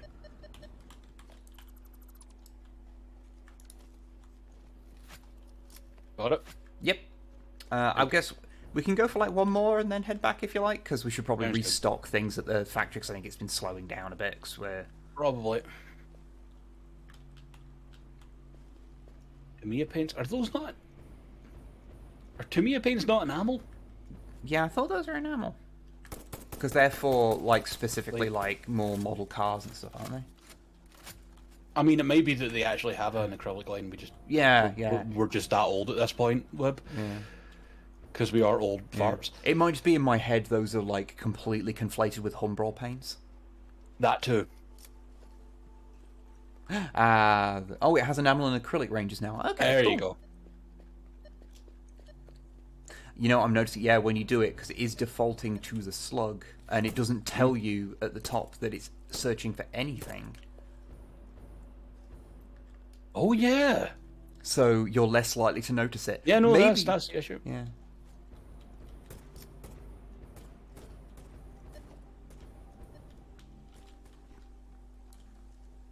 Because, yeah, just while we're on the way back, this one's pretty close. Wait, what? Hold on. No. Oh, no, I'm hearing glitching many enemies. Menemies, you say? Menemies. I do not hear a single menemy. Oh, that was odd. But yeah, the short thing is, fucking do what you want with painting. Like, who gives a shit? The main Scratch that. Found it. Okay. Because the only thing that matters is you're getting something out of painting. And whatever you do to do that, you should be doing it to enjoy it first and foremost. It's supposed to be fun. Which is why I haven't painted in a while, and I imagine that all of my paints are solid bricks. God, I hope they still make Ash and Grey. They do. Or at least the last good. time I checked. Because the only reason I haven't didn't decide to swap over to other paint makes was because no one did a very good Ash and Grey equivalent. You know what? Probably actually be a good thing for you for doing the walls is if you don't mind going for an ever so slightly lighter shade. You can just get the spray, the primer for Metallica's standard grey. I actually used to. Well, I did a bunch of test models way back in the day. This was what 6th or 7th. It's whenever I got the big fucking leather-bound like 3-book codex. Yeah, I think that's yeah. The like special Euromark edition. We've all done it at one point or another. Yeah. We got the Big Sisters. It has coins in the back in it for all the Grey companies. That's pretty cool. Yeah. Okay, I think we're just gonna have to go round it. Oh, is this the one where we? I think this is where we started. Oh, okay, so we just go round it, or underneath it, or through it, or go through it because it's going to be the crash site up top, so that might be the best sign that we just go back. Yeah, it's just the other side of this. So. Yeah, well, is this not going to be the one that we already did? Oh, I was heading back. Oh right, okay. I've lost my place now. See what you've done. The coins in the codex. And you test models, right? I actually did a bunch of test models using like different base coats before putting Ash and Grey on. It was fun. I've also got a very purpley wolf somewhere that I think I used the Fang base colour on. Because that's a purpley grey. It's quite nice. Interesting. I think it was the Fang anyway. Oh god, it's been that bloody long. Oh, yeah, and they change them periodically. Yeah. It's a whole thing. Or get rid of the paint that you're like, why? Like, and like, I don't have the room or money for a decent airbrush, so that's not fucking happening. Yeah, it's also the airbrushes are becoming kind of not overrated. That's not the right word, but people are like, if ever you're like, oh, how do I get good painting skills together? It's like, just buy an airbrush. It's like, no, people still like to paint by hand. Stop it. Oh yeah, like that. I can confirm from extensive research, there's a certain kind of airbrush user who are one of the most annoying types of hobbyists to deal with. Because they think... Just tell you to buy an airbrush. And you're like... And then when you say, I would, but I don't have the money or space, they go, oh, well, we can make space. It's not that big. Yeah. And you're like, mate, stop Shut it. Up. But yeah, no, it's... Like, it's... I get it, because, like, after the painting log wrapped up, I have painted exactly one model, which was that Gundalf. I'm going to go and find your tweet of Gundalf. That's got, like, fucking 6,800 likes or something the last time I checked. I'll go and have a look. I think it is my most liked tweet. It is obscene. But... oh, there's all good. Good. Hey, Snipe. Guess I couldn't sleep because my throat won't let me. When I finish the stream, do you want a takeaway? Because I got hungry. I'm sorry, what? Because people kept talking about nice food that we're having. There's Gundalf for everyone. You're coming to my husband's fucking stream. Make him hungry. I mean, I wasn't gonna, Nice, nice. but sure, yeah. I mean, not right now, but Yeah. because we've got to build another 180 of these fucking items. Primbles, you're on thin fucking ice. Rest your voice, you nerd. Yeah, you've done all your work for like the next several weeks, so you can. I can just dick about the flat. Yeah, except for like podcasting tomorrow. But that's only if you are up to it. Yeah. Oh, Boozle, me and we've been around the hobby. We've eaten some paint. It's fine. Yeah, I remember. I can't We've remember. all accidentally tried to give our brush a fine point while it still had paint on it. Yeah. I can say Devlin Mud always tasted a lot nicer than what was Null Oil. Yeah, what was the precursor to Null Oil? What was that called? I forget Oh the name. God, Oh, fuck. I don't remember anymore. Fuck yeah, that's completely evaporated from my mind. The old black wash. I actually always prefer Null Oil because it tastes significantly less gritty. But I remember Devlin being oddly sweet. Yes. Yeah, I think that's what turned me off it. When I stick with good old dry brushing. Absolutely nothing wrong with dry brushing. I mean, you can use both in conjunction, like a wash and a dry brush, and it does a lot of good work. I am a A wet palate is actually it's infection. It's Snipe. disgusting. It's... Stop. Snipe.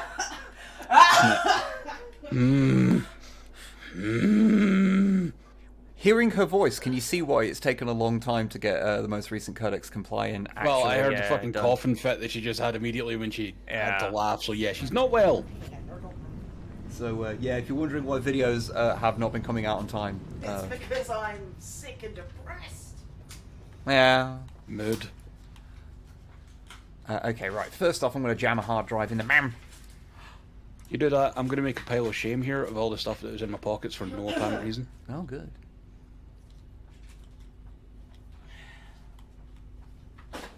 Shall I go and find homes for this stuff then? If you want. I mean, you could just leave it here for shame. Some of this is definitely going to be useful. Okay, take it away then. Yeah, that's... Oh, I don't have space for that. Okay. Right, well, I'm going to go and deposit things to help speed up the production.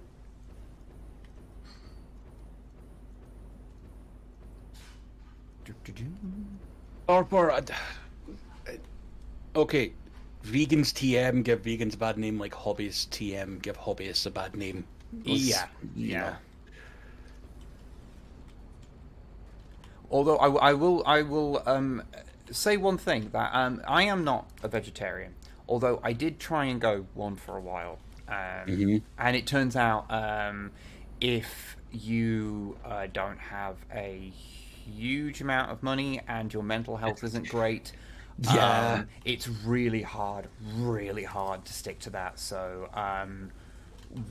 both Snipe and I tried it, and we both lapsed. Although we do, I think, we do both eat less meat than we used to. So and there are certain things like I basically never have like breaded chicken anymore because I just forced yourself to eat like vegetables and shit, didn't you? I did. Yeah, which was terrible.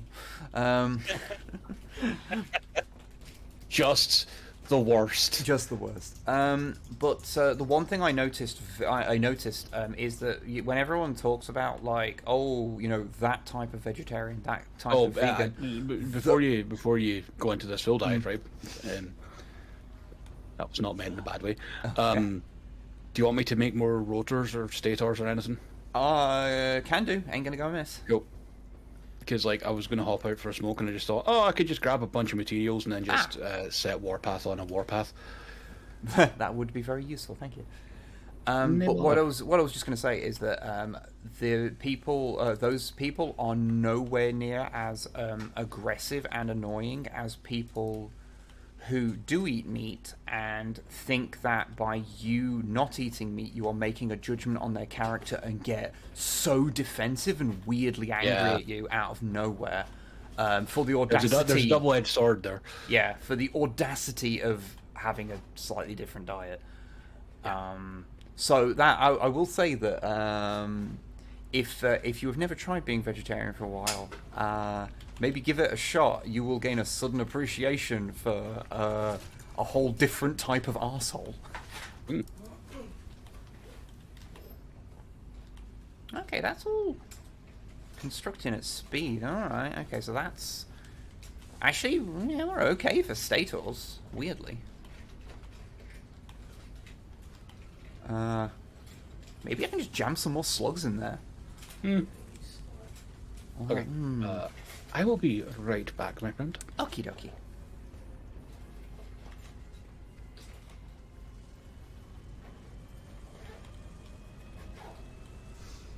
I already know I can't do it due to bad premise. Oh yeah, there's a... When I say, I mean, of course, if you are able to do it. Some people are not for both, because I say if you've got really bad mental health, then vegetarianism can be kind of hard. Because our society is built to consume meat.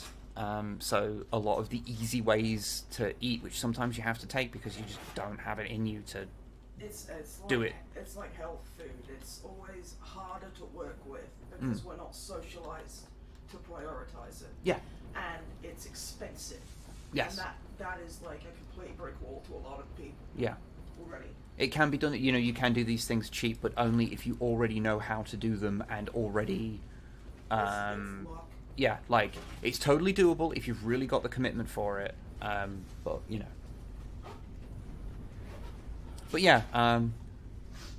it's interesting to do. It's I think I can definitely say is an experience I do not regret doing, and in the future I will, it's something that I would be very tempted to try and do again.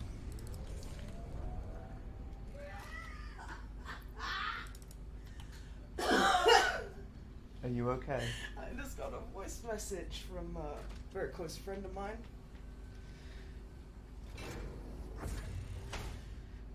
When it plays...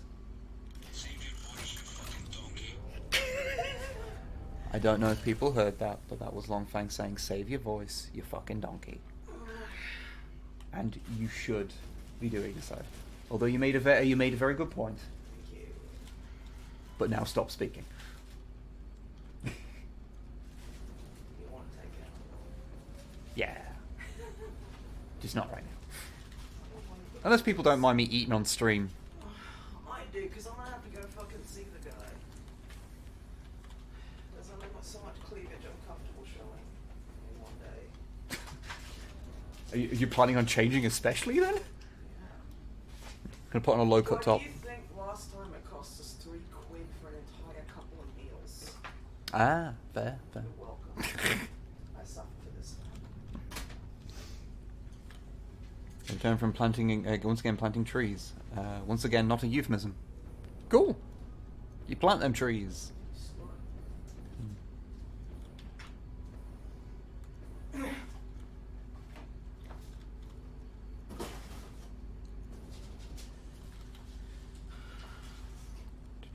Okay. Now go ahead, do an improv mukbang. Yeah, but you'd only hear it, you wouldn't see it, so you just hear it slopping around.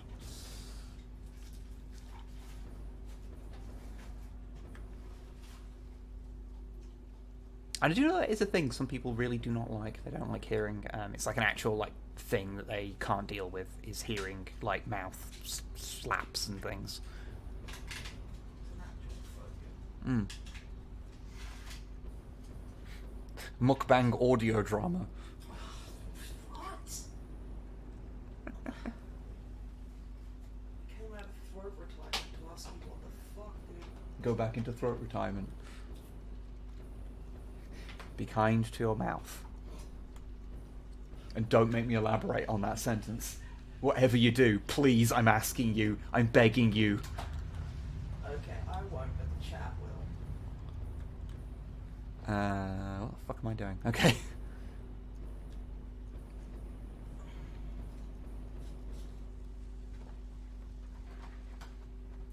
You know, I can practice harmonica without hurting my throat. That is cool. Yeah, everyone, Snipe has started learning to play the harmonica. So that's fun.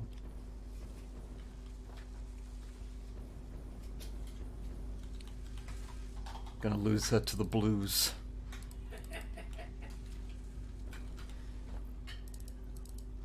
Although maybe works out well because in the end,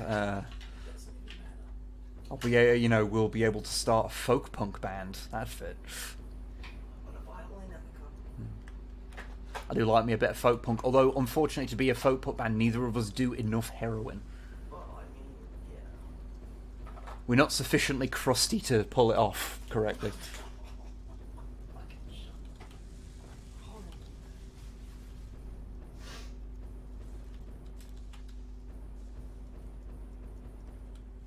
Okay, everything's just kind of ticking over. Actually, all right.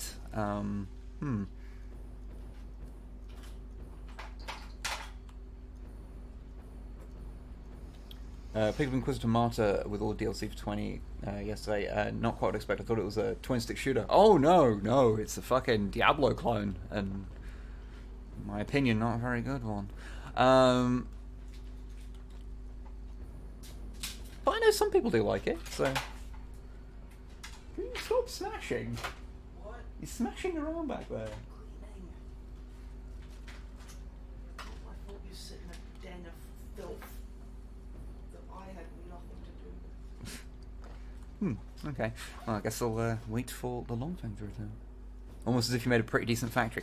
I'm not sure that's the case, but I have definitely made a factory.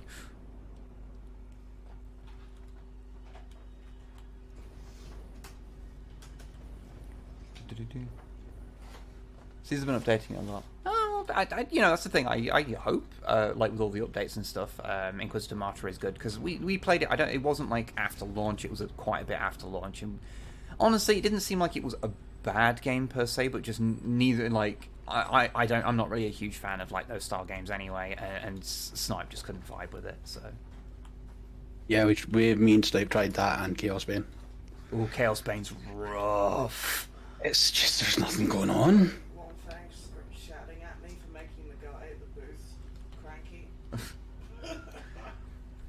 Okay, we have 3 selections, which is to make an alternate of iron or copper, which I'm not ripping out entire huge systems to do that. Yeah. Or an alternate for a turbo pressure motor that we don't need because we don't need that Just item for unlock anything. something because we've got more hard drives. It's fine. Yeah, I'll just pick that one because that's the most interesting looking one. Okay, second hard drive.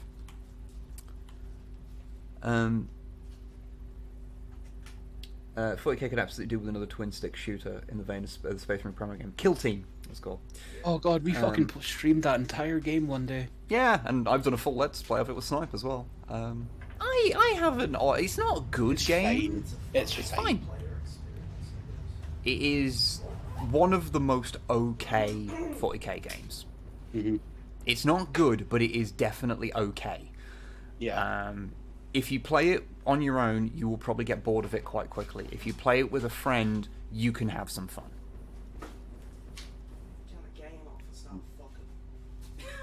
Although, admittedly, that is true of nearly every video game in existence. Although, admittedly, that does not improve Chaos Bane.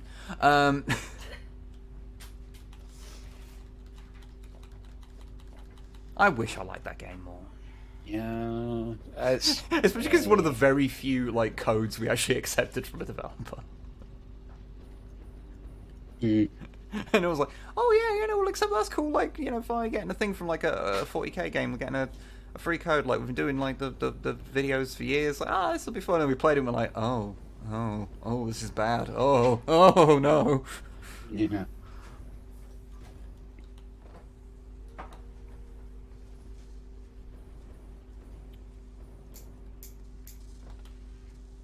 I was saying that someone mentioned it. I am looking forward to having a try of that new what is it? Shooter's Blood and Teeth or whatever it's called.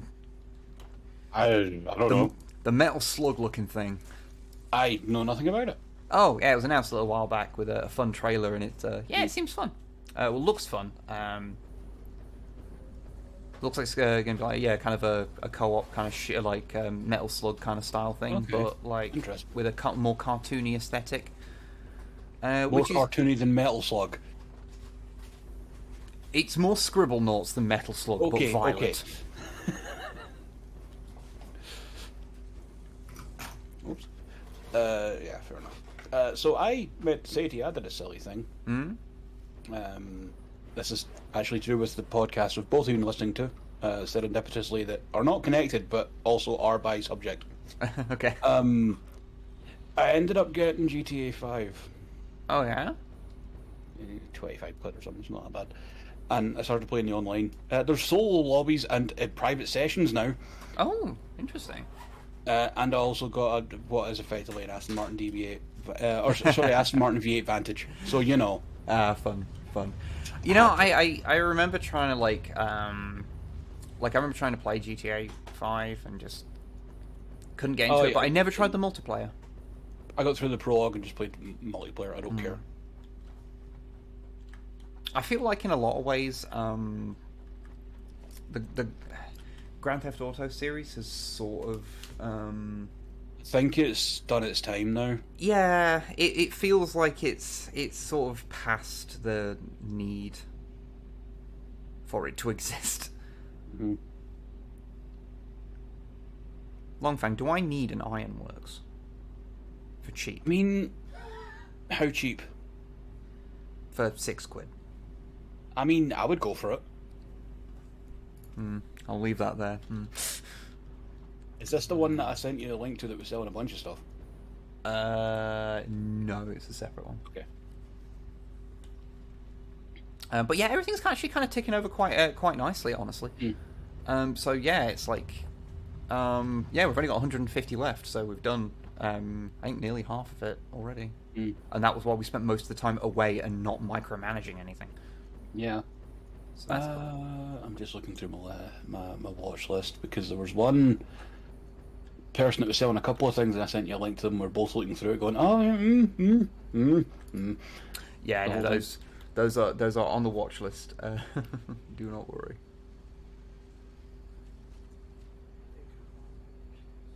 Yeah, those. Where are we? Those were now in like 3 days. Yeah.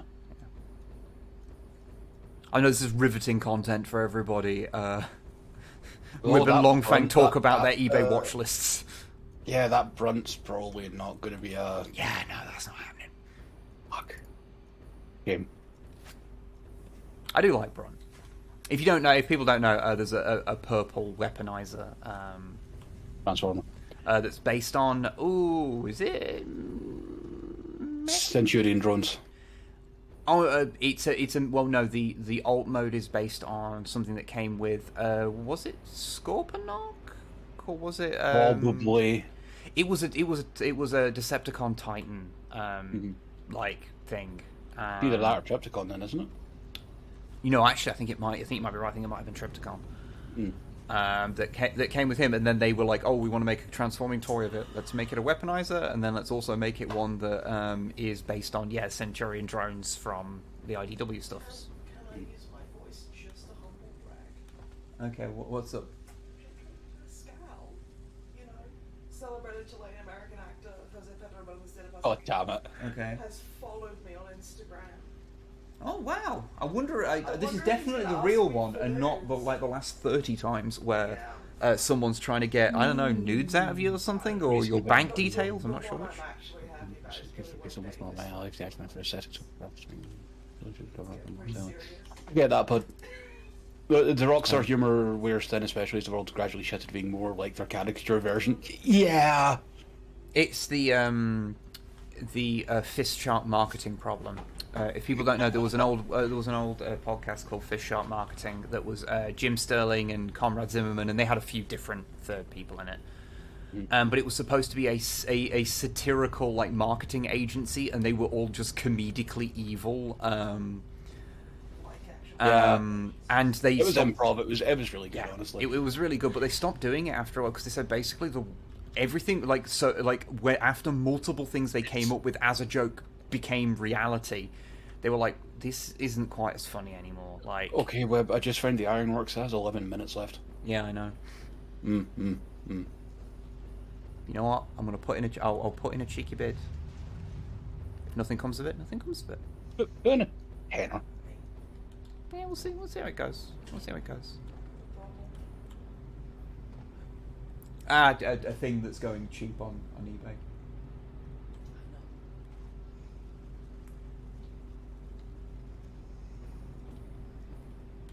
But yeah, it's the onion problem as well. It's like things have got like the satire is real now, and it's like, oh god.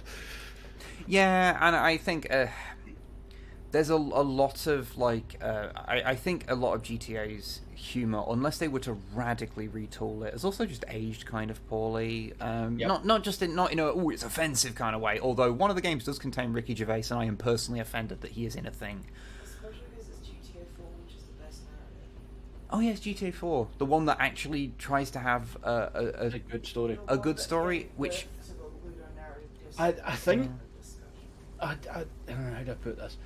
I feel like Grand Theft Auto went from like Vice City and San Andreas both got really fucking wacky after a while, and I quite enjoyed the over the topness, but I feel like they dialed back on that with GTA 4 because Saints Row was a thing. Very much. I think the big thing. Well, the thing is, at that point, Saints Row wasn't wacky. Like it was the early Saints Rows. You are absolutely right. I really do not like. I've beaten it, but I really didn't like Saints Row 2 very much because it tried to have its cake and eat it. It tried to be gritty and wacky at the same time, and it never really. I never really felt it like blended because it just felt like your character was just unpleasant to be around and not in the fun cartoony way they were in the later games. And 4 and 3 and 4. 3 and 4, yeah. Legit really like 3 and 4. I really like how they basically establish a world where like everyone's they kind establish a fucking fantasy world, which helps a lot. which means that all of the morally shitty things your character does actually don't matter. And it means that they can still do kind of horrible things but still maintain the light tone. I don't know, it just felt more consistent to me. Yeah, no, I get that. Because I think that's it, really. It's not like, because obviously I don't give a shit about like, ooh, you can't have media where someone does a bad thing. Like, no, that's not how media works. But it's just, I don't necessarily feel like when you're trying to make this character kind of a fun character to me, and then they're also a monster in a more realistic way, that doesn't really gel with me personally. And later on, they just got silly with it, and I just felt that made for a really fun counterpoint to GTA's more at the time GTA 4's more serious. I will never ever forget the send up of Mass Effect that happens in Saints Row 4. Where you can just bang anyone. Yeah, and like, it's the ginger-haired lassie that I can't remember the name of right now. Kenzie? Something like Kenzie is the yeah. She just punches you in the face, decks you, and then jumps on top of you. It's fucking hilarious. Also, the Saints Row series has some of my favourite uses of licensed music in anything. Yeah. It made me like a Kanye West song. Yeah, like... And also there is the part in Saints Row 3 where for no fucking reason that you pick someone up and you just start singing along to Sublime, and I'm like, yeah, alright. Yeah, oh, right. Yeah. That's fucking strong. And then you've got the I Need a Hero part at the end that's also fucking great. And they continued that even harder in 4. Yeah. Like, I'm pretty sure You Got the Touch plays in that. It might do, actually. And it also has... or it's... Don't want to miss the Don't Wanna thing Miss that the plays Thing. at the start, which is... Saints Row 4. Saints Row 4, yeah. Web, I accidentally 467 stators. Oh, would this be a good time to mention that we don't really need them? Well, they've made a nice column where I've put them, so it's fine.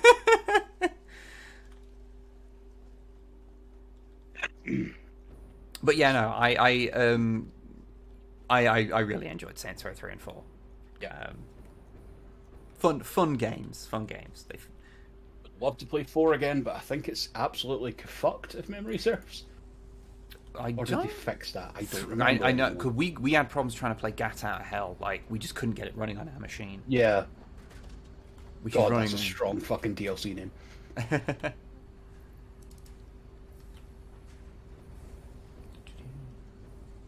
think we've got... I've got a big backup of items here, so I can move those around. But yeah, I guess the point is I've been trying to make this whole time, is just, like... I think a lot of games... I don't think there was a point for me. It's just, I'm kind of sick of GTA because I've been playing them since 3. But GTA 5 multiplayer's fine by me. It's a different kind of thing, so... Also, I've seen what Rockstar can do with other stuff, because I played Red Dead Redemption 1, and it was one of the first games to make me cry other than Metal Gear Solid 3. That's one of the Red Dead Redemption, especially 1, is one of the games that I wished I could have gotten into, but like I just didn't gel with me. I fully understand. The ending is just so fucking tonally perfect in that game. Yeah, well, what were you saying, Donna? Because no one would have been able to hear it. No spoilers for anyone, but you remember your main problem with LA Noire? Oh, you mean ending how? being a bit- Yeah, Yeah, that's Red Dead 1. yeah. But it's good. Not in the exact same way, but Yeah. it's disappointing. God, It's not disappointing. What? Rockstar can't end games. No, the ending of Red Dead Redemption 1 was Jack Marston in the barn at the end is amazing. I cannot speak for any of this. I do not know any of it. So, Like, he is being forced by federal agents, Pinkertons, I think, to basically kill members of his old gang in order to get his wife and son back from them. And at the end, the feds come for him as well. And he's like, okay, no, this is enough, fine. And they all escape into the barn. He gets his wife and son out of there, and John walks out of the front doors of the barn to just an array of soldiers there waiting to kill him. And he knows it's going to happen. He's like, okay, fine. And just pulls out his revolver and gets riddled. And it's just, there's no music, it's just silence the whole time. is that where the game actually ends? There is a bit after that follows his Okay. son going to the retired federal agent who's now living his life quite happily in Mexico, and you have a gunfight with him. Okay, I think that's because the person I've heard describe it was talking about that, and that was around the same time as LA Noire, which, you know, it's fucking old now. Who gives a shit? The end of LA Noire also, you stop playing as the character you've played as for the entire game. Here's the thing with the bit with John's son is it's like 5 minutes. Okay, because it's a couple of hours on the end of LA Noire. Yeah, you can like it's the end of the story is when John dies, and then that bit's for like, okay, no, because of what happened, Jack is now going down the same path as his dad did. Okay, so more of an epilogue than... Yeah, it's an epilogue. Okay, because have you played L.A. Noire? You can keep playing as him in the open world, but you can also switch back to John if you want. So, but yeah, if you played L.A. Noire, yes. Okay, did you get to the end of it? Yes, it's been a while. Yeah. Because L.A. Noire is the best game that would have been one of my favorite games of all time had it ended at the halfway point. Yeah, it goes places, and I'm like, what the fuck is okay? I especially like how they completely pull out of their arse with literally no foreshadowing that your character is a complete shithead to his family. Yeah, that came out of fucking nowhere. It comes out of nowhere and then dominates the second half of the game, and at no point are you ever really given like because you think there's moments where you think it's going to go a certain way and that he has a point and he has a reason for doing it, and you go, oh, actually it's like a good thing, and then that just doesn't happen. You're like, oh. Yep. And then spoilers, the end of the game, you then play as a different guy for the last couple of hours of the game who you don't care about, and you've been made to not care about the main character anyway because you've slowly learned to dislike him because the game has done everything to show you he's a bastard. Also, yeah, Red Dead Redemption, it feels earned because before you have this standoff moment and everything, like once he gets his wife, because him and his wife were members of the gang, basically, and then left to go and try and go straight and have a family, and then he gets pulled back in by the feds. Yeah. And they have a farmhouse that he was wanting to set up and get cattle and everything, and then there's a good few missions where you actually just have the family life that John wanted, and it's so good. Oh. I realise that we are not playing the game anymore. I am just roaming around. Well, I was standing still or roaming around, yes. Where is this? Oh, here is the stables. Okay. Yes, it makes a nice, neat column. It does. I'll try and find somewhere where I can jam them for usefulness. Yeah, fair enough.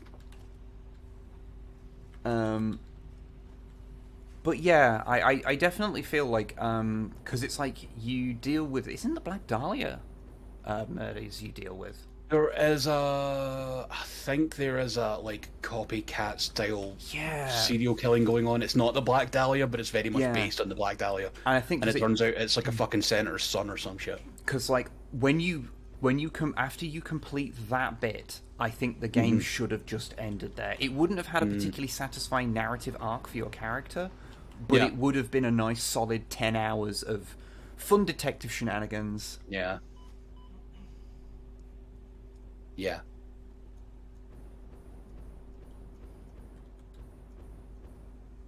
And I haven't played Red Dead Redemption 2 because I don't want the life sync, because that from what I've seen feels like it's getting too much into the simmy part of it rather than just the kind of spaghetti westerny romp a lot of the time that Red Dead Redemption was. Yeah. Also, I played Red Dead Revolver, so fuck you, I know what I'm talking about. Played the original, goddammit.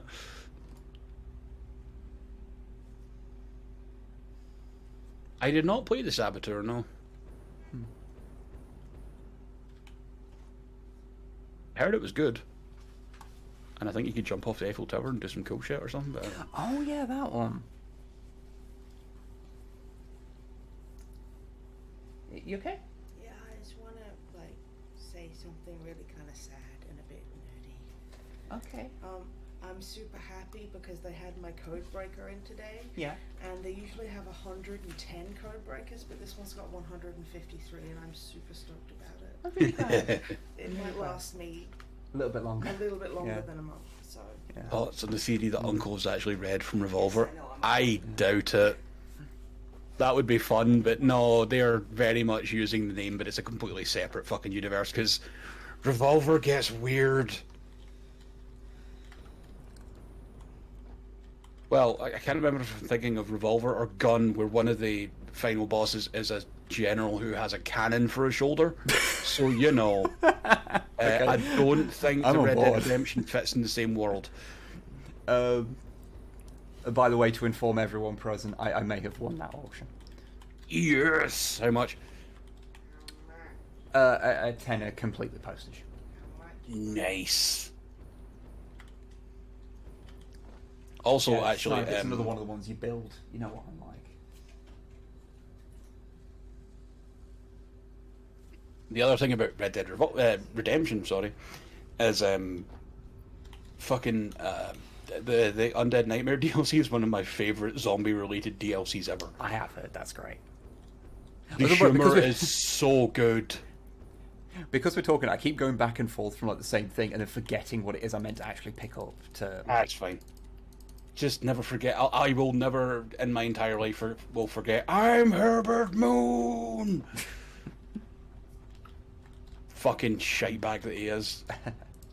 Anti-Semitic, monarchist, xenophobic shopkeep who thinks all of the zombie thing is a plot by the Jews, and then he gets eaten by zombies. And John just watches it because he's like, yeah, fuck you, mate. Like, yep.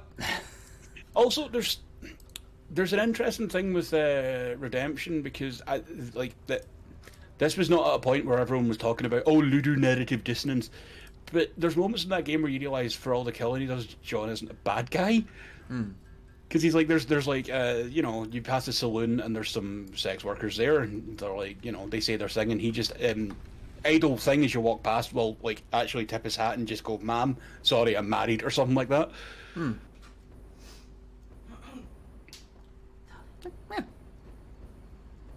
Yeah, Titan, it feels like it can get stuck in the weeds. Also, Undead Nightmare has the fucking Sasquatch in it, I forgot.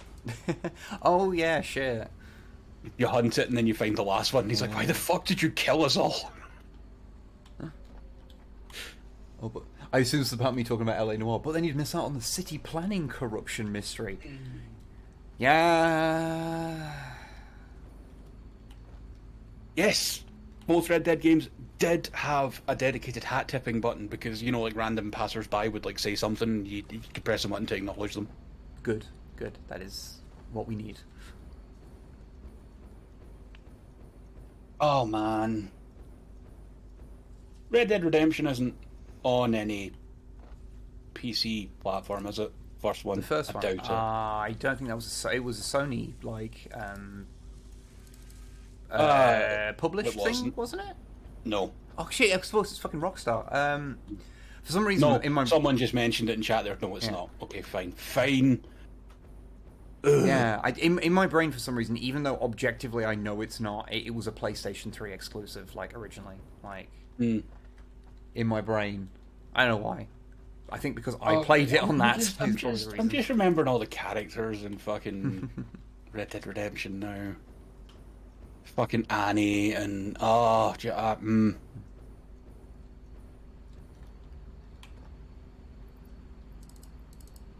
oh god, what's his name?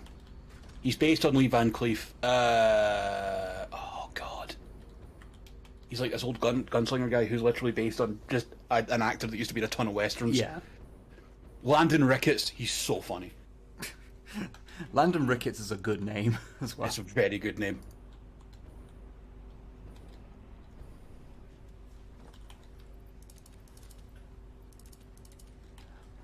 Okay, with my minor amount of like micromanaging what's going on with these things and zipping between the various points,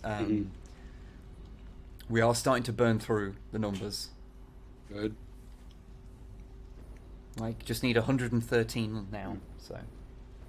I mean, yeah, okay, cool. Chat, if you're cool with me just fucking rambling, then we're all good. Yeah, you ramble. I'm rambling a lot. That's fine. Have any of the other hard drives finished? Oh, probably. Go have a look.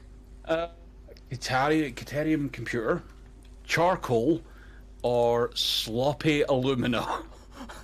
I'm leaving the screen now. You can work that out. Oh, come on. Okay. I'm rushing back. I need the slop. Give me the slop. Oh, Podlord, yeah, the strange man encounters in Red Dead Redemption are so good. Like, it's clearly death that John's talking to, but it's just so good.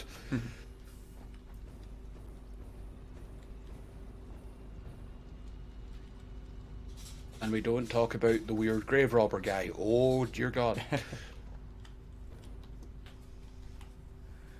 Okay, so charcoal you just make from wood. Okay, so that's the way to make. So it's basically it makes coal. So it's another way to make coal if you've got wood. Okay, we don't really need it. Alternate blueprint for a computer. That technically uses less, but it would involve completely rebuilding the computer system for something that we can do in like an hour. Sloppy alumina. Well, since we don't need any of them, I'm getting that because I just like to know that we've slopped it up, you know. I just realised actually, yeah.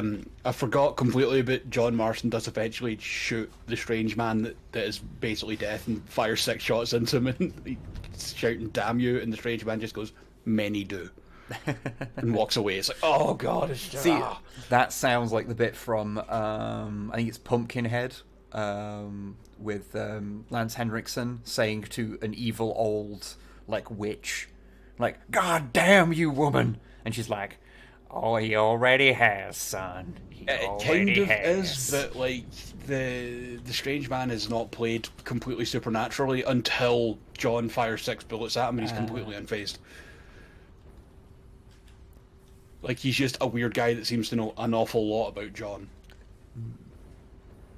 Why is the aluminium sloppy? Well, you know, Correct, Beetle, they do. sometimes you just got to slop it up. Yeah. Okay, But yes, so- I will fight Snipe about her opinions on Red Dead Redemption 1 because it's really fucking good. I have my one opinion about Red Dead Redemption 1, which is that the horse controls suck and it made me not want to play it. That's fair. That's fair. Yeah, I think it was because the intro of it's a bit slow, and that combined with the bad horse controls meant that I had no desire to carry on. Which is one of those things where it's like I will be upfront, like that is like I. Oh no, that's it. It's also Yeah. totally fucking valid. I get it. Yeah. You know how sometimes it's just a game where its controls are just slightly off, so you just never get into it. Like I kind of had that with Skate, even though like objectively it's not, it wasn't a bad game, but like my brain was so hardwired for the Tony Hawk's games that I just could never really get my head around it. It never felt natural to me, so I just could never really gel with it in the same way. Oh, actually, that's another thing. Fucking Undead Nightmare. There's a couple bits where there's music playing that I'm pretty sure is just by psychobilly bands. Excellent. It's great.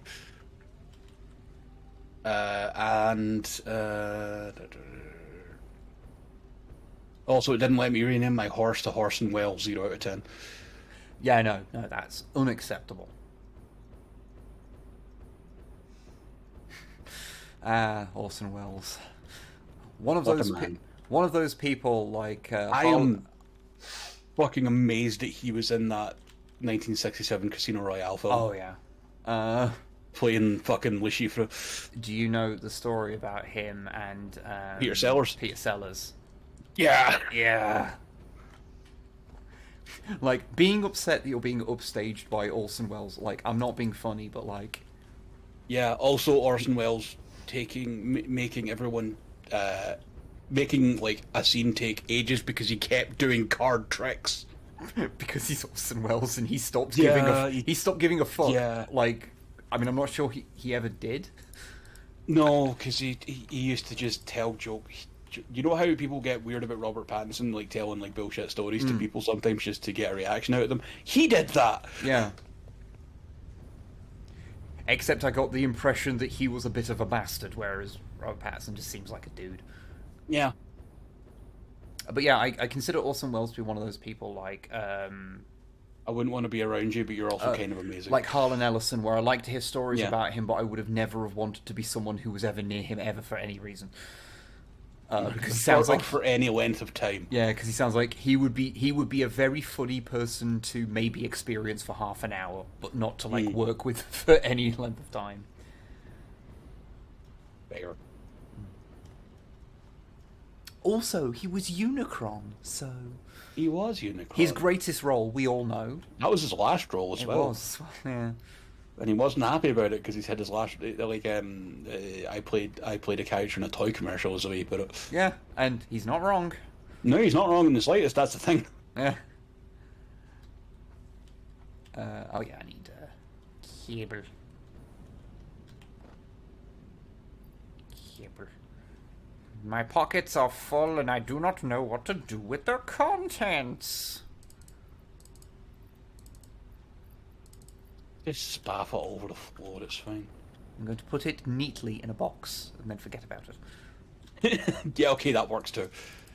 It has functionally the same end result as what you were saying, but it does it in a slightly neater manner. Wasn't he an Animaniacs too, or was that in person here? I'm 99% sure it's the when you hear someone doing an Orson Welles voice, it's an impersonator, because it'll be the guy It's also the guy. It's the same guy every time, I think, as well. And because it's the guy that did Brain's voice, because he's doing an Orson Welles impersonation. Yes. Who I can't remember his name, but he is not Orson Welles. Although that would have been amazing to get Orson Welles to do that. Yeah, but Lord fucking Jodorowsky's June would have been a fucking... Oh, that would have been a mess. Oh my god. That is a movie that I want to peer into the Bizarro universe where it did get made. But I also... I don't want to live in that world, because that meant that Jodorowsky got to abuse his son in order to make him into an actor. Well, yes, but to the extent where it became a movie and that. Yeah. I don't know. Yeah. Oh god. Yeah, if you don't know, he was basically, I don't want to use the term, but he was effectively grooming his son to be Paul Atreides, so was raising him so that he would be able to embody that character, which is super fucked up. Yeah. Yeah.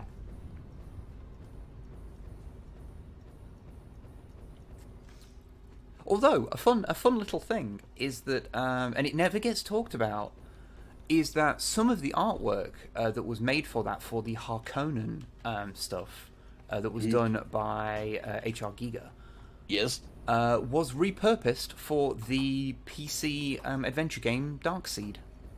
Yes! It's the building and shit. Yeah, I can see it. Yeah, the Harkonnen's castle, that artwork was literally just used in Darkseid. Mm-hmm. Yeah, it might be Darkseid 2. I can't remember which one. Those two games blend together in my mind. But yeah, so that's fun. Yeah, no. For those who don't know, Jodorowsky was like making his son get like super intense like martial arts training and like instilling fucking super harsh language lessons and philosophy into his son so he could play Paul Atreides. And he was a child. He was a literal child at the time. Like, yeah, he I think was something stupid like 8 when he was starting doing this to him. So yeah, super messed up. You know, the Harkonnen castle was the lump man. The lump man. It was a lump that had human features. Is the best way to describe it.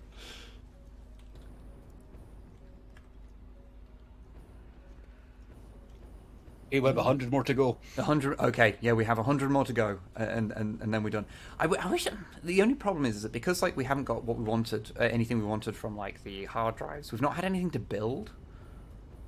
Like, I mean, it's only gonna be like it's we're nearly done, so it's fine. But like, I mean, chat, are you that bothered that we're just having a podcast they stream right now? Yeah, and I'm just kind of moving around the factory.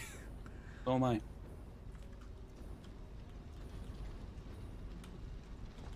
The Harkonnen Castle, a piece of art that I thought that for years I thought was a picture of the Baron by Giger, but it was just his house. Yeah, I completely understand that.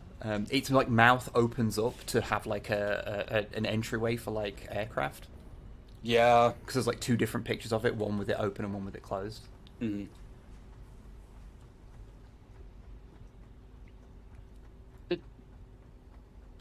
Am I like going mad, or did the actual Jodorowsky's Dune, like the book that he had, get released? Not as something you can buy, but it is out there. You can get it. Yeah, I thought it was out there. That's what I was thinking. One of the originals was bought by a bunch of weirdos, crypto weirdos, who wanted to turn it into NFTs and thought that buying it meant that they had the rights to produce Jodorowsky's Dune, the movie, forgetting that Dune is a product that is owned by companies and the estate of Frank Herbert. And you don't get the rights. This is like the people that did a fucking GoFundMe to remake the Star Wars sequels. which is one of those things where you know, if it wasn't such a naked scam, then part of me wants it to succeed so that they can do it. I'm like, all right then, And fail. all right, dickhead, do it, fucking try. I want to see what happens. I want to see what happens. I want to see what happens when Disney's lawyers pile you into a van somewhere, Drive you out into the desert and execute you. like. Oh, The sheer I'm going to talk about that in a while. The gall, the unmitigated gall. Like, it's that thing where you go, I don't know if it's stupidity or hubris or both. I bought this bootleg VHS of AD Tank Police, so I own the whole IP, right? Yeah, totally. Yeah, that's the kind of shit that we're talking about, and it's like, my guys. I mean, it is a long-standing thing that people on the internet don't understand how copyright works. That no one really understands how copyright works. It's I don't think no one does. I mean, I remember a quite fun thing is that the mam. the mam. This is check Mam. mam. We have bolted frames, turbo electric motors, and aluminium scrap. I couldn't give a flying fuck about any of that. Well then, pick something. I've picked something. One less hard drive. Let's see if we get that fabric. Not that it matters in the slightest. Not that it matters even slightly, but... The Urersky June book is available as a photo album on the interwebs. That's what I was thinking of. Yeah, that's what I meant, is that you can just... It's available out there, but you just can't, like, you know, buy the physical... a physical copy of the book.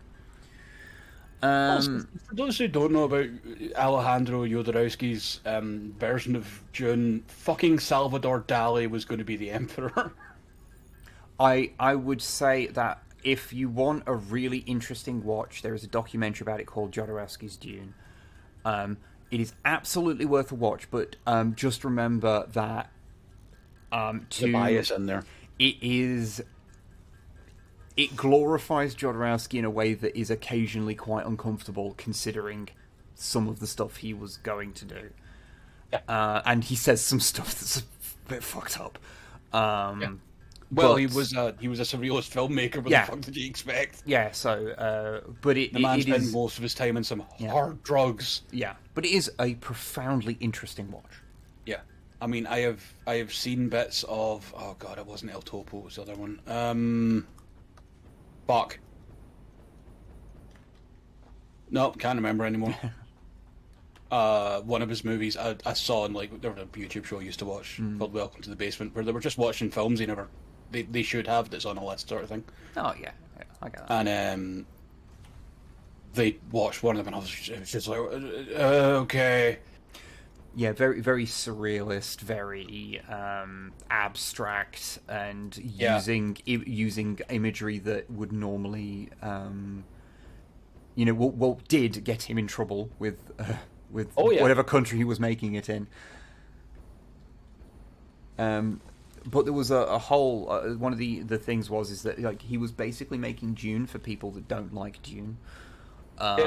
Which I kind of respect a little bit. Do you not kind of hate the book or something? There's something about that. I can't remember exactly what.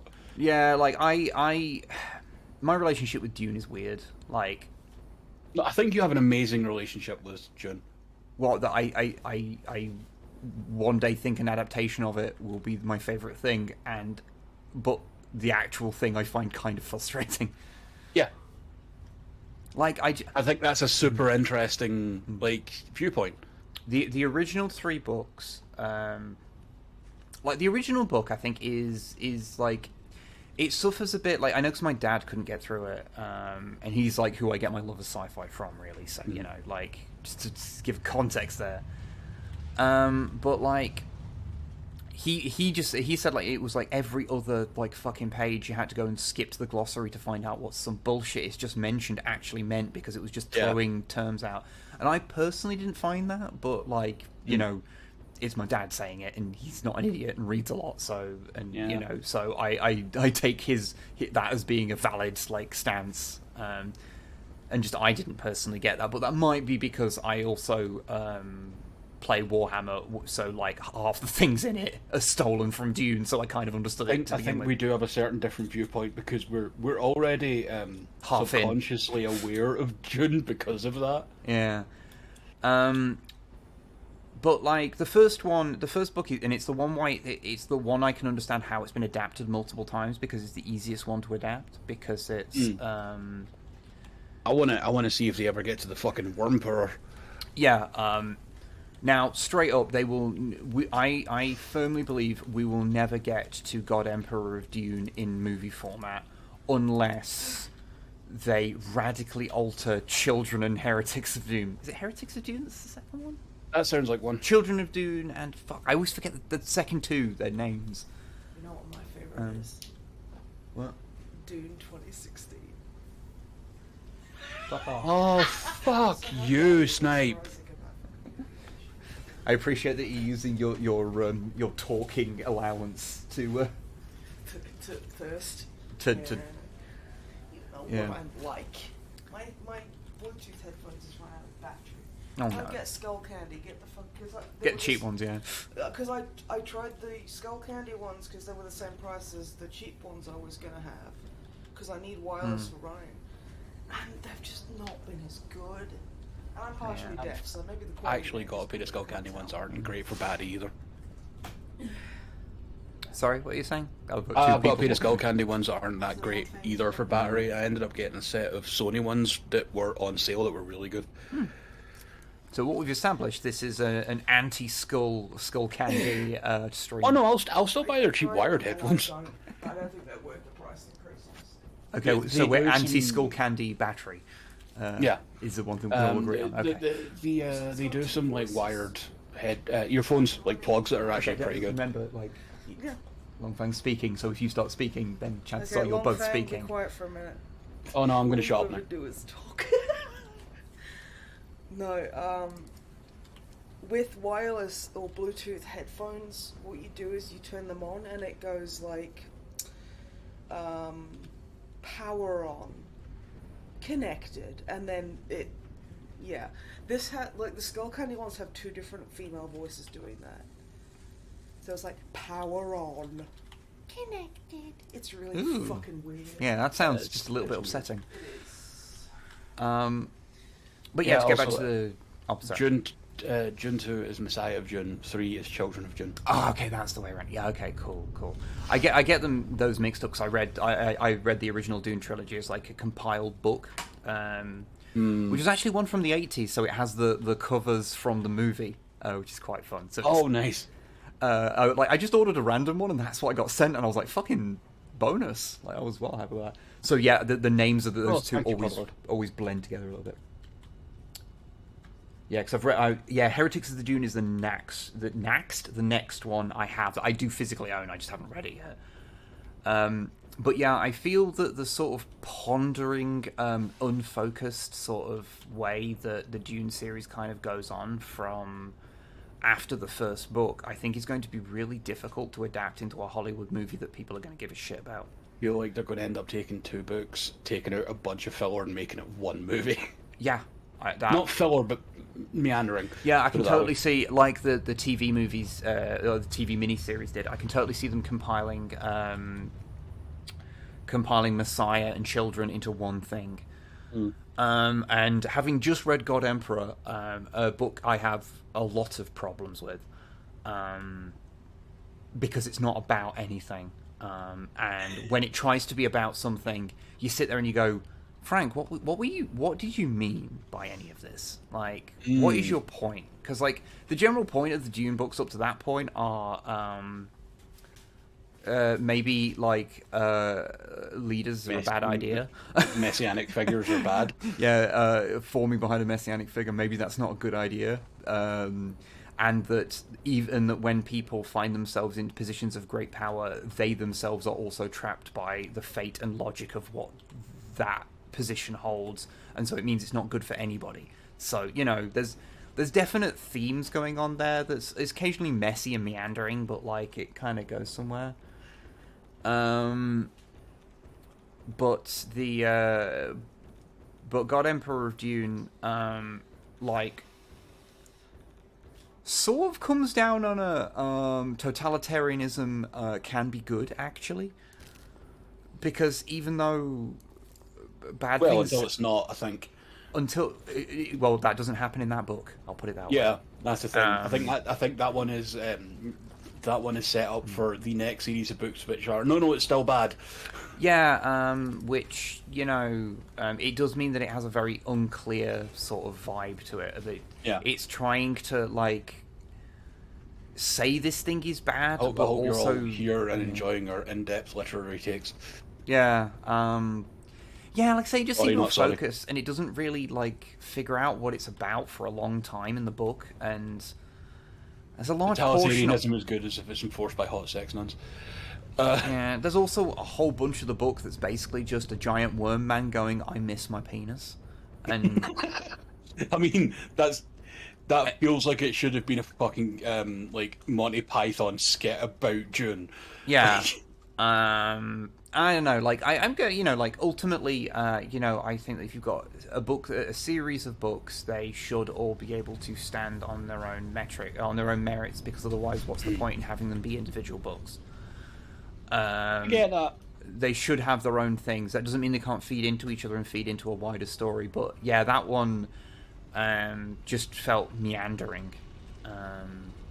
And unfocused, and maybe it gets rescued by added context to the next book. I have not read it yet, but I have also read 4 fucking Dune books, so I feel like I am allowed to have opinions on them.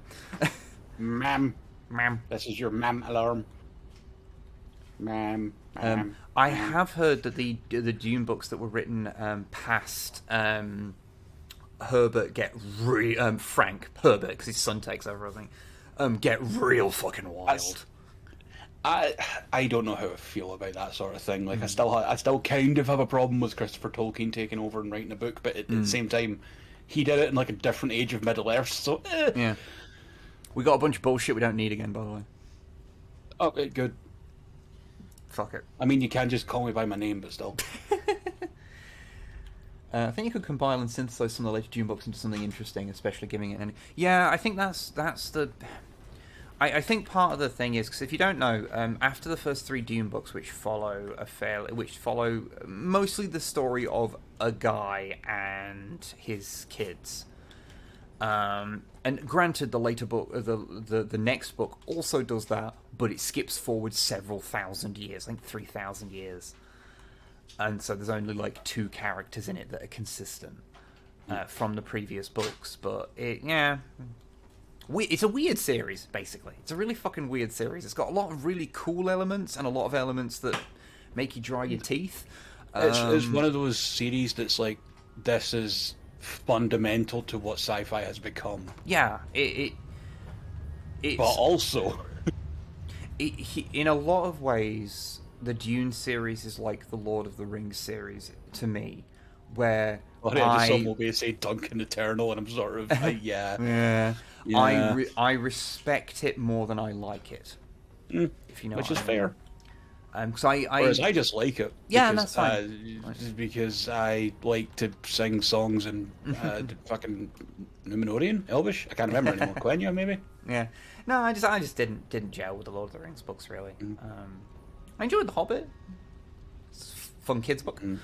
But yeah, The Hobbit is legitimately good, and it's a nice breezy read. But as ever, I am forever ruined by fantasy because I found the fantasy author that most gels with me instantly, which was Terry Pratchett, and everything after that has been a mild disappointment. So that's fair. Legit. I just didn't read any other author for years and years because think some things in the Lord of the Rings series are better in the movies than they are in the books. Sorry. Oh, that's objectively true. Legolas and Gimli have characters in the movie. Aragorn has an arc. Rather than just being, oh yeah, I'm already the king, I'm just not the king yet. That is true. The books also contain Tom Bombadil, which is a major strike against them. Yeah, I've always made the point that Tom Bombadil is a fucking narrative cul-de-sac, and I don't necessarily hate the idea of Tom Bombadil, but holy fuck that section. He's one of those things, he's so... Have you watched, I don't think you've played it, but have you at least watched a Let's Play of, Heavy Rain? Yes, I think so. That's a Probably been game a while. where there are huge chunks of it where just if when you're playing through it the first time, you don't you're like, oh, okay, this is just going over here, it's going over here, blah blah blah blah blah, and you're like, okay, fair enough, and like some of it seems like, you know, and you're like, okay, well, maybe if I took different options and that part would make sense, you know, like, or that part would have a bit more to it, and so it would justify its existence.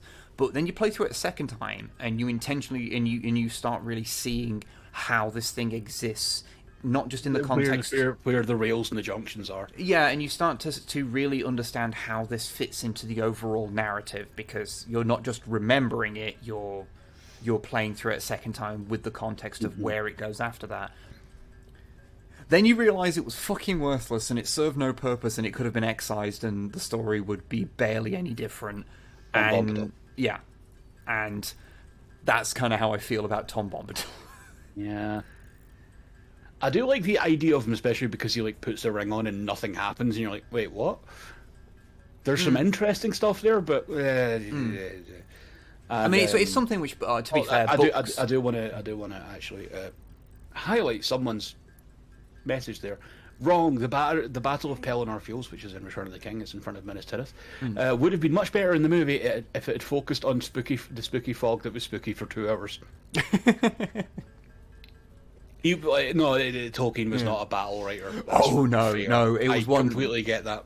It was one of the more interesting observations when reading the books after having, because I saw the movies first, and then watch it and then reading the books, and I was like, wow, this part that is literally a third of the movie is 4 pages in the book. Yeah, because part of me just thinks like, okay, I can't write battle scenes, I'm just not gonna. Yeah, he'll spend a full page explaining what like the details of a grassy verge, but like he will spend the same amount of words explaining a battle that lasted for like 3 days. Like, yeah.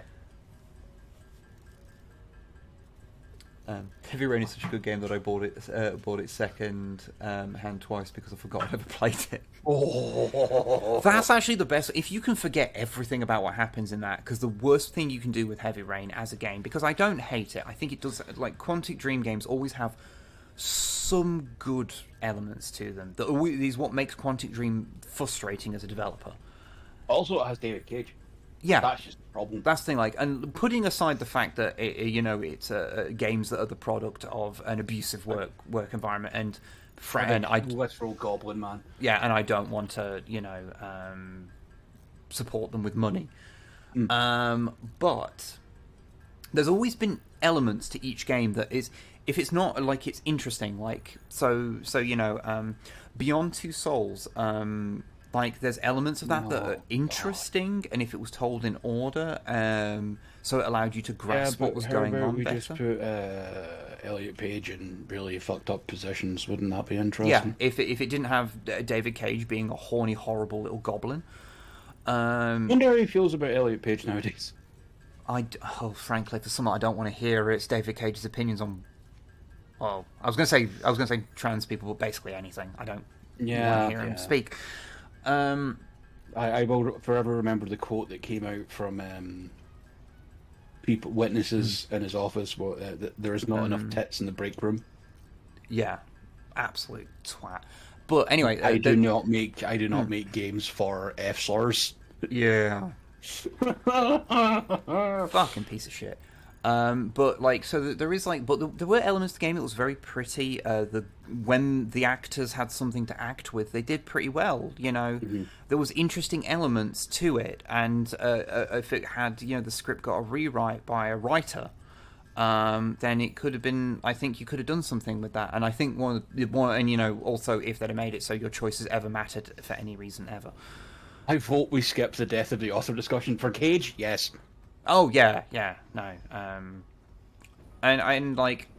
and you go before that, you go to Heavy Rain, which I think is a really interesting murder mystery thing to play a part of for the first time you play it, and once you realize how little your choices matter, then it becomes kind of frustrating. But it feels like they matter the first time you play through, and that means that you can have a lot of fun with that game the first time. Beetle just brought it up. Wooly of Castle Super Beast was streaming whenever it was announced, the David Cage Star Wars game.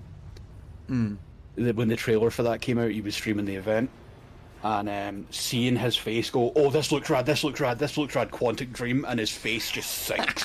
Yes. Yeah, no, it was like, because the type of games the Quantic Dream make, there is definitely room for them. Fucking Until Dawn proves that. That's effectively the same genre, just a horror one. Yeah. And that was alright.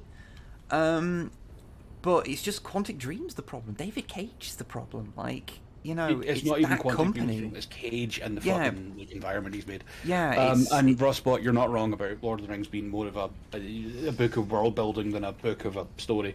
Oh, yeah. It's Oh, and yeah, but I will need to look that up, Titan. Oh boy. I remember that. I remember How about watching we them. get the reaction of a person of color to the bus scene in Detroit? Yeah, I remember that. And again, like, so Detroit Become Human. I haven't played it, but I've watched a full playthrough because again, I wasn't going to give Quantic Dream money. And frankly, watching them is the same experience as playing them. I can say this from experience of having played through every Quantic Dream game except Detroit.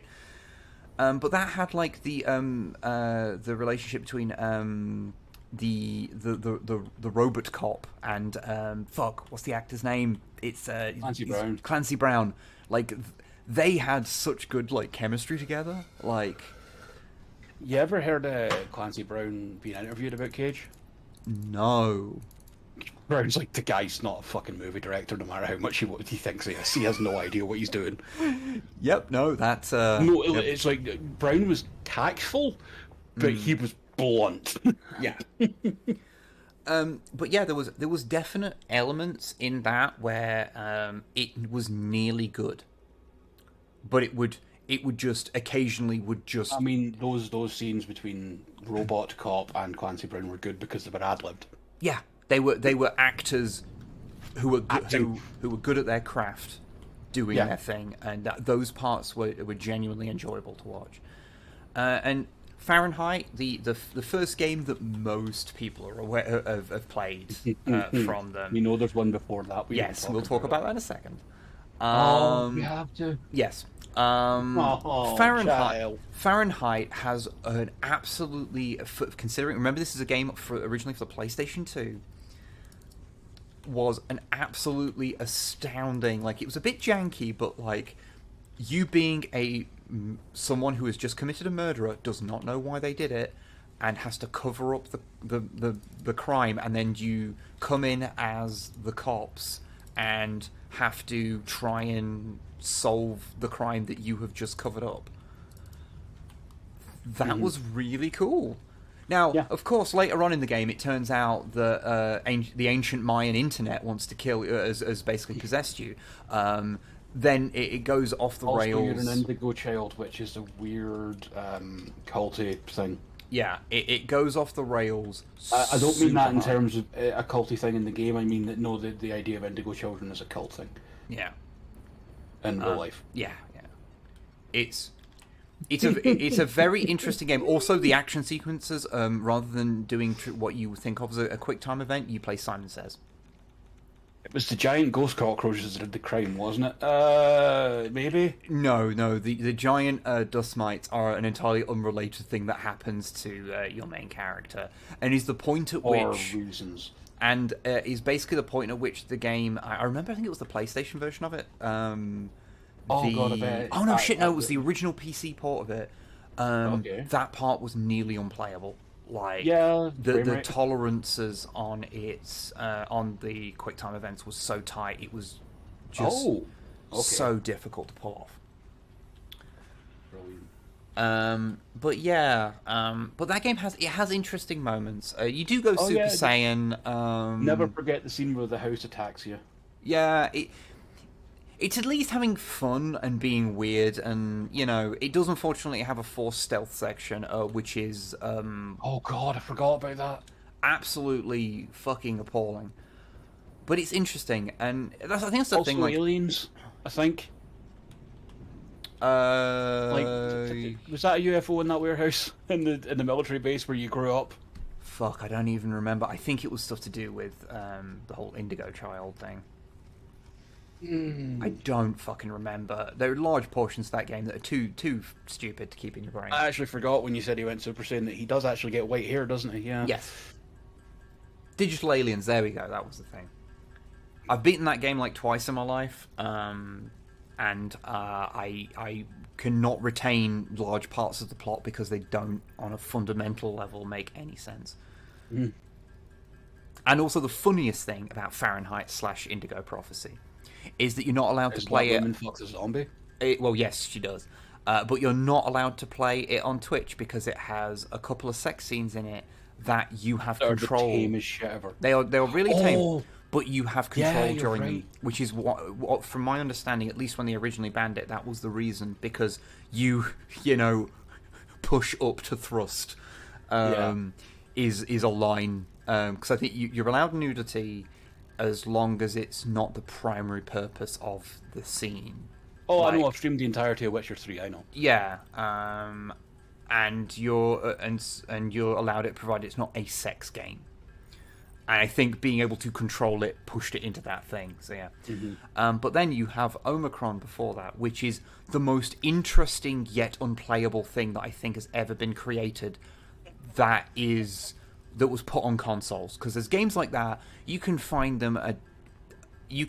games that are as incomprehensible as that all over the place in the indie scene, like PC indie scene. That's not thing, but to have something with enough money behind it to have both a PC and a Dreamcast release, And David Bowie, and to have David Bowie in it, to have David Bowie's music in it, like, to be that much is shocking. And the game is so unfriendly to the player. Hey, random gamer, how do you feel about fucking some random dude's wife in his body? Yeah, like, it's... That game is so fucking weird, man. And it does make me wonder a lot about Cage. Like, it feels like a game in which someone designed it on their own, and then they handed it to a bunch of developers who made it from their designs and did not deviate from it one bit at any point. So every idea that should have been caught in testing, that someone should have gone, no, why would you do this? This plays bad. There was no one there to bad. edit the script. Yeah, no one at any point fixed anything about it. And to the point Cage, where it's David Cage didn't have a person there, an actor there, saying, "This isn't how people speak, George." Yeah, it's. I find Omicron. I find an absolutely fascinating video game. It's terrible. It's borderline unplayable. But the whole idea of that, you start off as a character, but that you can play the whole game as that. Well, nearly the whole game as that character. But like, if they fucking die, you just swap to another person, and it doesn't have to be like an important person. It can just be some dude on the street, and now that's just your life. And suddenly, half the things you're doing with that initial main character don't really matter anymore. Like, fucking hell! Like, that's like fucking like art game shit, but like in a package that's so, for the time, high budget but incomprehensible, and just it controls so bad. I don't know. Just every decision about that game is fascinating. Hey, Wib, to me. do you need high-speed connectors? Not really. Okay, fine. I just saw them in my inventory there, and I'm like, oh, they're computery bits. I wonder if Wib needs those. Yeah, it's fine. I never played a single Quantic Dream game. But there's something wrong with that dude when he had an obsession with Elliot Page. Yeah. There's Cage. There are Cagean tropes that occur in his games. I hate that Cagean is a term we can all understand. There is usually a home invasion in which a woman has to run from intruders, and there's the threat of assault. There is threat of assault. This is quite frequent in his work. just general disempowerment. He's misogynist. Like I'm happy. I'm pretty confident in saying that from what we know about him personally and from the stories he writes. Like those two things line up pretty evenly. And yeah, it leads to you know, the things that mean that suddenly you go, oh, we're doing this now in a game that you were previously enjoying. Like, I guess my overall point of this entire diatribe is Quantic Dream games are very interesting, but you should never, ever, ever give them money. Yeah. I'm gonna go have a cigarette. Okay. I'll be right back. We'll talk about Transformers afterwards. It's fine. Yeah, sure. We'll do whatever, honestly, dude. It's fine. Yeah. We've only got 50 things on the episode. God, David Cage. Jesus Christ. BRB. Check. Yes, apologies that I got a little serious. I just have a lot of I have a lot of experience and thoughts about David Cage's output, and I can apparently talk about it for literally infinite time. Just checking on all the things, making sure everything's producing, and everything's just fine. Found a picture of Michael Dorn as Duke Atreides. I would love to know the context for that. Is there an adaptation I am not familiar with?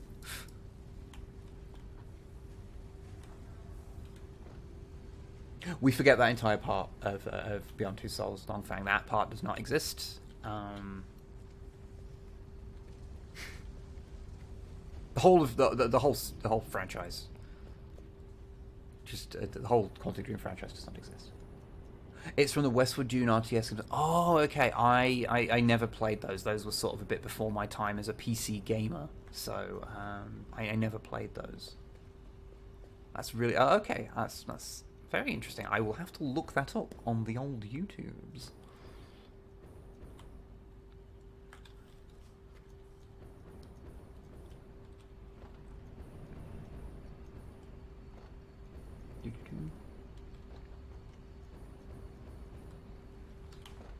Okay, I was saying like, oh, we'll talk about Transformers, and I was like, oh yeah, no, I know what I want to talk about, and I'm like, oh no, I need Longfang back here to talk about it.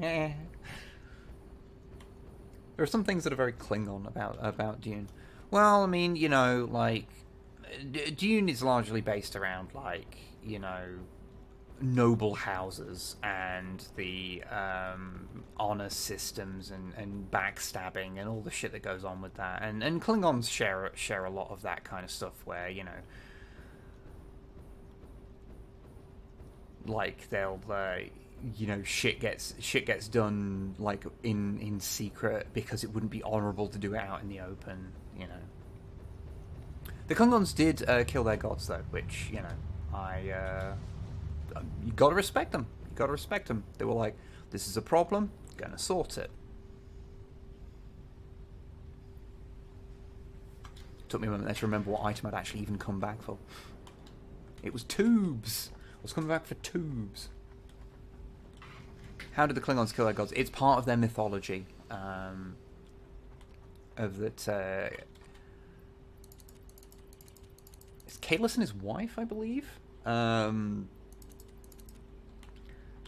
Like killed, you know, killed their gods because they were basically not good enough.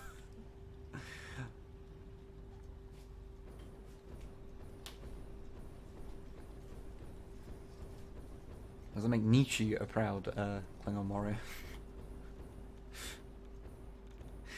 It makes him someone who managed to write an entire book that was basically, sometimes things are good when you do them with feeling and with technicality. Yeah, good work. Good work, Fred. Smart boy.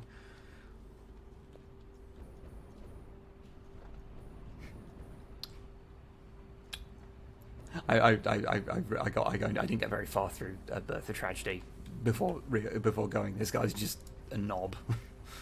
Well, apparently even he thought the book was bad, so, you know, maybe there's hope for him.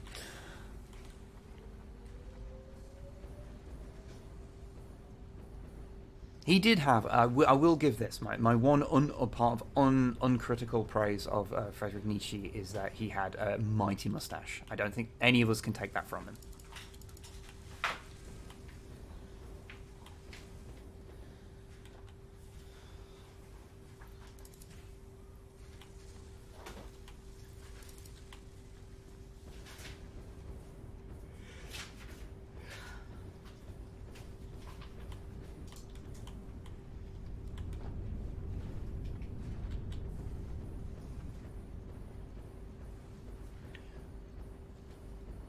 That is an interesting theory, arc. I mean, it's one of those theories where there's nothing really backing it up in the text, but you know, it wouldn't. That would be. That's the sort of thing where if it was like retconned in, it would fit. I wouldn't actually have a problem with that. There's obviously bits where it'd be a bit messy around the edges, but like, you know, that's true of any retcons. Who gives a shit? And hell, wouldn't be the weirdest thing they retconned into the Klingons. Oh, Enterprise, and your attempt to explain why the Klingons in TOS didn't look like Klingons. We don't talk about smooth-head Klingons. The only time it is acceptable to talk about them is in Trials and Tribulations. Trials and Tribulations, where we don't speak about it. Yeah. That's the only good way of dealing with it. Worf is neither Beetle. He's a very damaged individual. That's what causes his outlook in stoicism. Worf is in a lot of ways effectively.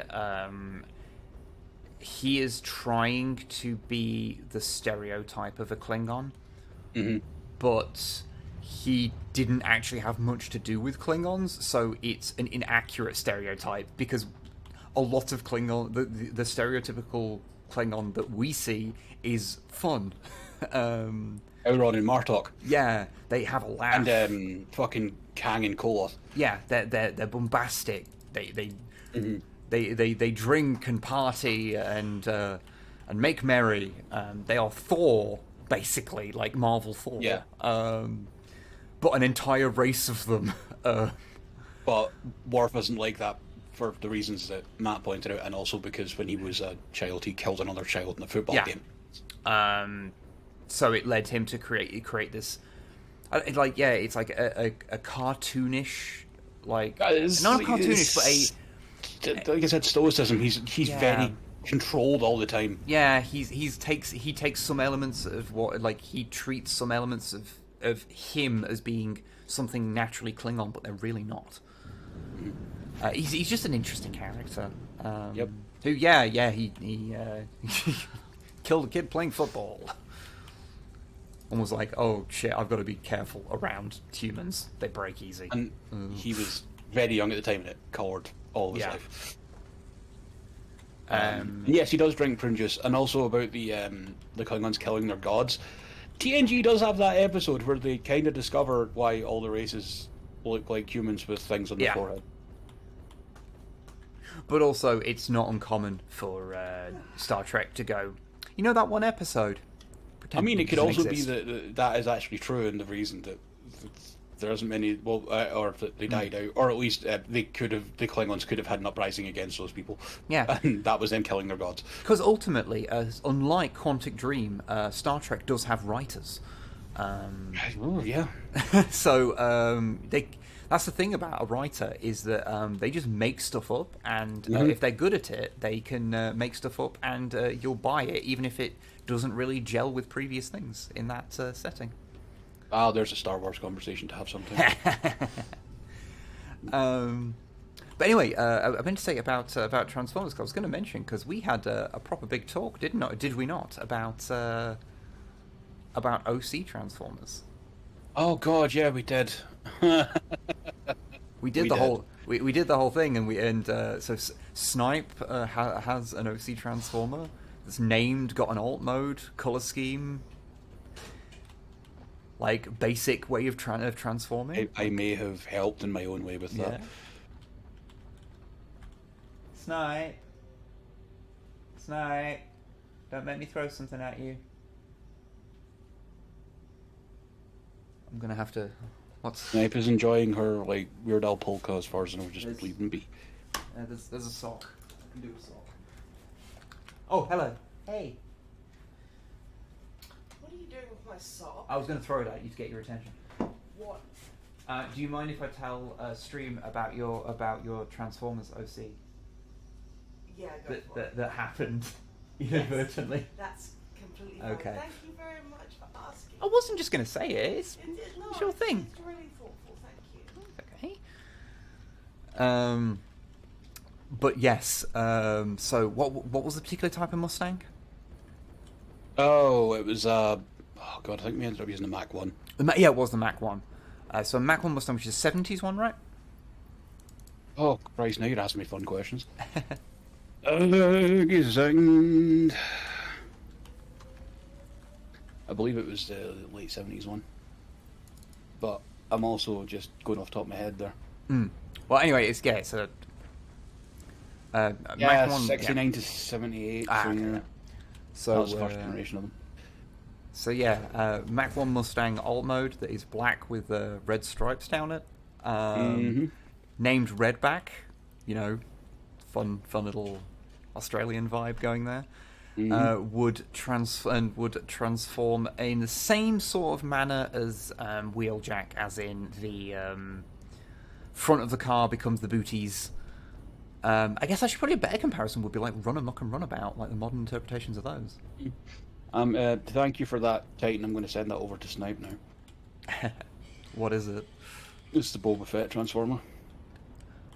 The really bad one from like 2006. Mm-hmm. I bought that for my brother. That thing is fucking shite. It's just tell Snipe to check her Discord. Yeah. Longfang sent you something on Discord, by the way. Oh god.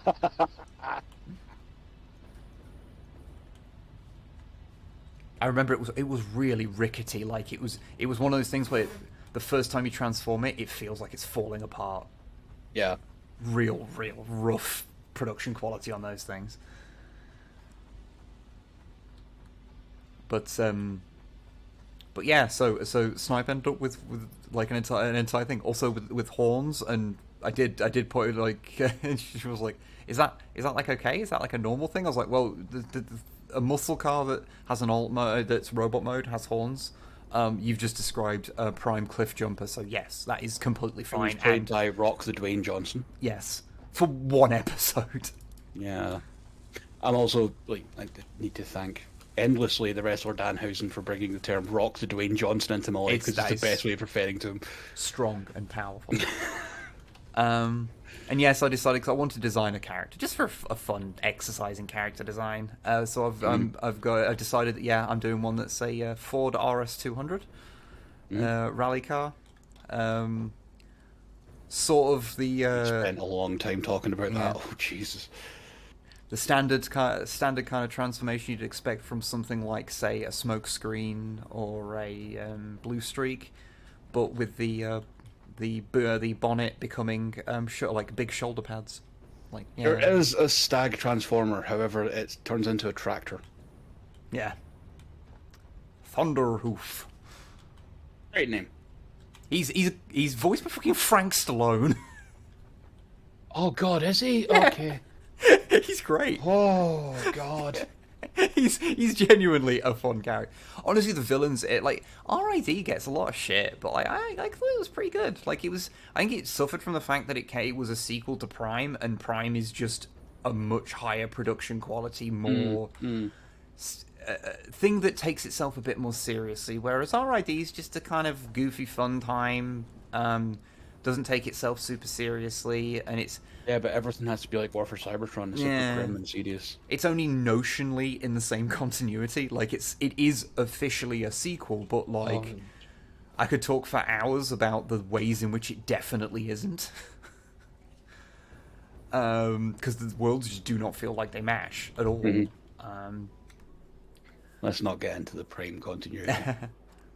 But because it doesn't mean when you think it does. Oh yeah, the aligned continuity is, Oh, so aligned continuity is the real term. Yeah, but Prime and RID are RID is a direct sequel to it canonically. Hey, so do we need circuit boards? Yes. Okay.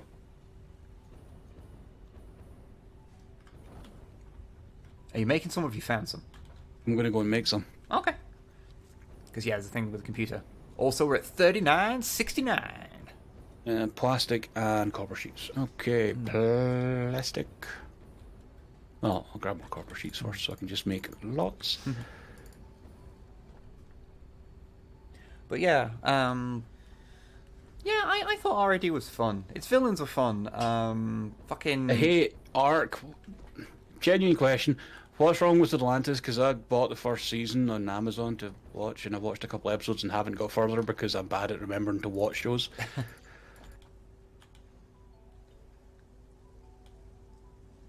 Was it the Armada trilogy where they had to shout transform before they could transform? That was a thing in Beast Wars. Yeah, because they Beast had like a Machines. fucking command phrase basically. Yeah, that was because they didn't transform, like they didn't learn to transform like the previous iterations did, because Transformers had to learn how to do that. It doesn't come up in the G1 cartoons, so don't fucking worry about it. But it is canonically a thing in like the Japanese Oh G1 god, stuff. don't. And they establish Japan only has one continuity. Don't. Yeah. Oh god. And they establish in Beast Wars that this is the case as well. So basically, they have an internal computer that actually manages their transformation. And part of Beast Machine's like thing is that they no longer have those computers, so they have to go through like a spiritual awakening in order to transform again. It's a whole thing. I don't remember them saying anything when they transform in Armada, but the Unicron trilogy is as those three are normally referred to as. Because the other two are just get back to Cybertron watching and that. Energon. I don't know if they do in those other two, on account of that those other two are really primitive CGI in a way that is somehow looks much worse than Beast Wars, despite Beast Wars being made many years earlier. Atlantis just had the story too jumbled up, kind of. It was sort of off from me. No, Ark, that's perfectly fine. I prefer hearing that than like this thing happens and it's oof. So you know. Yeah.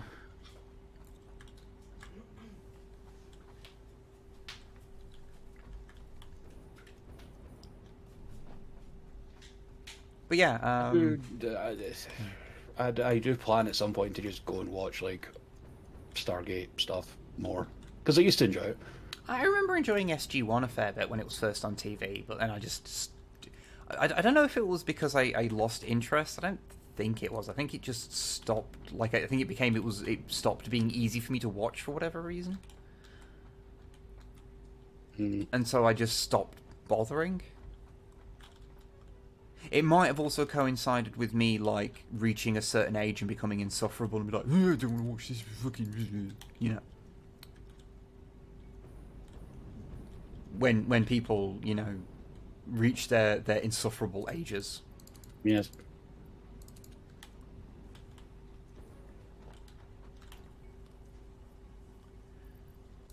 The SG-1 had that point where the show was just zombieing on past when it should have ended. Yeah. I have noticed this is a thing with American-produced shows. The other weird thing is that Stargate shares a hell of a lot of people when it goes into zombie mode. Shares a hell of a lot of actors with Farscape. That is true. That is true. So you get Ben Browder and Claudia Black as characters all of a sudden, and it's like, is this the same production crew? I'll tell you a free bit, a free personal story about Farscape. Oh god. That is a very fun show to watch when you realise that you are in fact also attracted to men, and then getting to watch those pair canoodling. You're like, this is a very nice looking This set. is an awakening. This is a nice looking set of images that are in front of me right now. I'm okay with all of this. Farscape's great. It has its moments of being a bit weird and bad, but like Farscape's genuinely really good. You just have to have a bit of a tolerance for bad things happening to John Crichton, because there's like several seasons that are just bad things happening to John Crichton. Not to be confused with bad things happening to Michael Crichton, which is my personal fantasy. Fair. Fair. Man, thinking of Michael Crichton, I don't think I can ever watch The 13th Warrior again. And I kind of like that movie. I don't think I ever saw that one. I can't even explain it. So one of those. Scorpius in a Hawaiian t-shirt is peak TV though. I love what they do with Scorpius. I like that was like the thing I always remembered from the show, like because I remember trying to watch it like when I was younger, like when it was first being shown on TV in the UK anyway, which was probably like a year or so after it was originally debuted. Probably at least 6 months, probably. Yeah, and I remember just not really being able to get into it, and I realized it was probably partially because I only ever saw like every one in every 6 episodes. So like, because it was on some weird time, like when I think it was something like 5 o'clock on like a Tuesday or some weird shit like that. So it was like it was kind of given a bit of a death slot. Yeah, so it was like it was when I'd have stuff to do, like I'd have I'd be coming home from school and have homework to do and shit. Yeah. So I just never really got around to it. I remember watching it, but like just ever since a blur, I remember dude with face tentacles, blue girl, other blue lady, half face man. Like puppets, lots of puppets. Love that. It's a show that like every now and again it like it's a show that was like afraid of being too good. So every now and again they go, oh, we'll just have Rigel fart now, just in case anyone was taking this show like as if it was good. Seriously. And too seriously, okay, we're just gonna do that, and then everyone's voices go high because he farts helium. By the way, this is going to be a reoccurring joke. No, I don't hate that. We're gonna do this. Kind of great. We're gonna do this joke like maybe only like once or twice a season, but it's there. It's never gonna be funny, but we are gonna keep doing it. But yeah, whilst I generally thought that the actual designs of the aliens were often not amazing, but the execution of them was always brilliant because it was Jim Henson. Yes, it was Jim Henson's production company. I think that's fair. So the puppets looked fantastic. So so they had a much higher amount of non-basic, just men with funny heads, aliens, because they almost like fucking, is it Dargo, something like that? Yeah. Like he's one of the heads and the men with funny heads are. We should probably do an episode of Enterprise and an episode of Farscape for that at some point. Do we have to do an episode of Enterprise? I'll tell you what. Shall I go We'll through do the Borg episodes? Fuck you. No, I was going to say I will find a good episode of it. No. To spite you now, we're doing the Borg episodes. You mean the episode that made me stop watching Enterprise when it was on TV for the first time? Yeah. Because admittedly, I was being insufferable and being like, this breaks canon, and had no problem other than that. The thing is, it doesn't break canon, but also it's not good. Yeah, it's bad because it's Enterprise. It's not bad because it breaks canon. Yeah. It is better than having Nietzscheans around. You're not fucking wrong. I was actually going to... one day I meant to say we should do the... I think it's actually the 3rd episode of Andromeda, which I actually kind of like. Because I think it actually has something to say. Are you sure it does? It's like, here's the thing: you want to do an episode on something, fine. However, make sure it's good because I don't want to have to sit and stare at Kevin Sorbo's face for multiple hours to take notes. That is true. Remember, everybody, it is always morally correct to cyberbully Kevin Sorbo. It is always morally correct. Like today, he decided to make a tweet where he was talking about how good he was at telling apart dog genitals, and that's just a gift. What? Oh, he was being transphobic, but because he's Kevin Sorbo and a weird gremlin, he had to do it through the metric of talking about dog genitals. Right. Okay. Makes sense. Whereas Scott Bakula or Bakula, I've never known how you're supposed to pronounce it. Bakula, I think. From my understanding, he seems like a decent guy. So good. So and he's willing to take the piss out of himself, which I always think is a good sign. I mean, he did quantum leap. Yeah. He took the piss out of himself all the time in that. There's a bit in Always Sunny in Philadelphia where he's in it. and they're like, "Are you? You're the dude from Quantum Leap." He's like, "No, I'm not. I'm not. I don't. I just look like him. I'm not him." And then it comes out, no, he lost all of his money. And it's supposed to be him, and because it's part of the musical episode of Always Sunny, he has a musical number where he's like, "Ziggy, won't you take me away from here?" Oh God. It's pretty fun. Which is why I'm sort of a little bit more forgiving of how terrible his character is in Enterprise, because I like him as a person, well, as an actor. Captain Archer suffers from some writing issues, I think, Yeah, that make his character a bell end. The other one I was actually the episode of Enterprise I was actually thinking of doing, because we could try and find a good episode of Enterprise, because they do exist. There are good episodes of Enterprise. Okay, I worry that this is going to end with us having to talk about the fucking decontamination chamber. No, I don't want to talk about that. I was going to like A Mirror Darkly. I seem to remember this was pretty good. Their Mirror Universe episode, which is wild. Yeah, the Mirror, the fucking Tholian shit and everything. Yeah, like the Mirror Universe episodes of Enterprise are good, and the Mirror Universe episodes of DS9, the best Star Trek show, are shite. How did that happen? Yeah, I dropped some circuit boards. Okay. If you require them. I appreciate how you have managed to stack them. Oh, it's really easy if you don't move. Oh, I know. They just stack beautifully. It looks impressive. You're supposed to be the main character, massively underrated 90s animated movie about racism in Golden Age Hollywood, and he sings in it. Oh, what movie is that? I didn't know that. Because I think like to talk about Enterprise. Is Scott Bakula the better version of David Hasselhoff? Yeah, I'd go for Both that. had shows that were big in the 80s and 90s.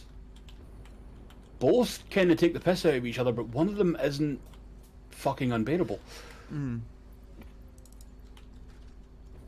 Yeah, I could go for that. Or maybe Kevin Sorbo is the Mirror Universe version of Scott Bakula. That somehow got into our universe. He's done a Captain Lorca on it. Spoilers for the first season of Discovery, by the way. But it's also the worst season, so it doesn't matter. Bakula didn't end the Cold War, though. I fucking hate that was a claim.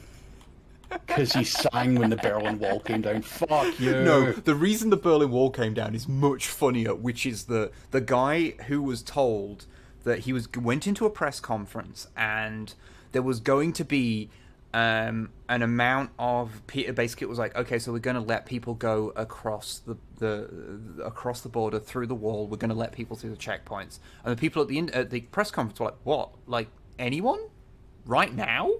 And he looked at his notes and went, "Yeah, that wasn't true." Oh fuck. They were trying to do a staggered thing of slowly opening up.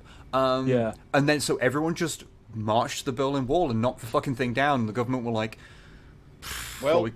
Well, the government's really. Well, we can't put the this genie is out the bottle, so let's just fucking roll with it. Yeah, it's fucking amazing. Good. Why the fuck am I looking at masterpieces? Fuck off. We are but 12 things away now. By the way. We are painfully close. I hope you have been. People have been enjoying this sort of just nattering stream whilst ostensibly a video game happens. I genuinely enjoy having a natter stream now and again because we don't get to talk enough. No. One of us is always either streaming or working. Like. So just looking on Kapow, because of course I was. It is a day with a Y in it. I appreciate it. Yeah, and in the sales section, there's a McFarlane Toys Batman Beyond Batwoman action figure. I don't know what Batman Beyond Batwoman looks like, actually. I don't remember it. I didn't see that much Batman in the future. Rad. She wasn't in the cartoon. Oh, okay, so it's okay. And it's also DC Multiverse, so it could be like a what-if thing. I don't know. I'll just post it here, because it's actually on sale for £17. There you go. I'll take a quick look at that. Yeah, I remember quite liking Batman Beyond from what I saw of it. Or just Batman of the Future, as it's called here. I had a very long conversation on my stream recently about Batman Beyond, and how fucking grim some of it was. I do remember always really liking old grumpy bastard Bruce Wayne with what's his dog called? I forget.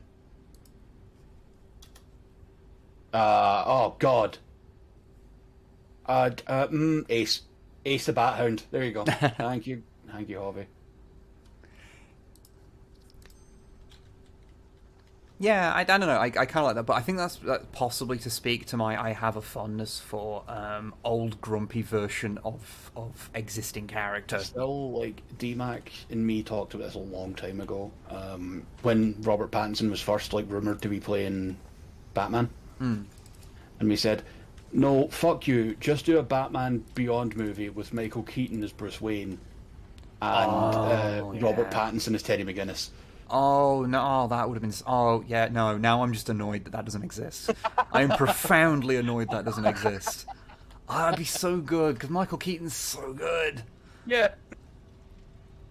Oh, man, no, okay, now I'm mad. Now I'm just mad.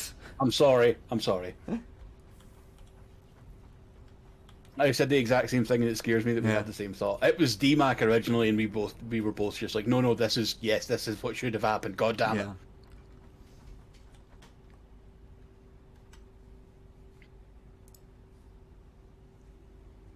I've heard that. Oh, yeah, sorry, I'm looking at the Batman Beyond Batwoman. Yeah, that's a really fun design. Yeah. I'm not sure about the Spawn eyes, but, you know. I was going to call them Venom eyes, so... That works too. Yeah.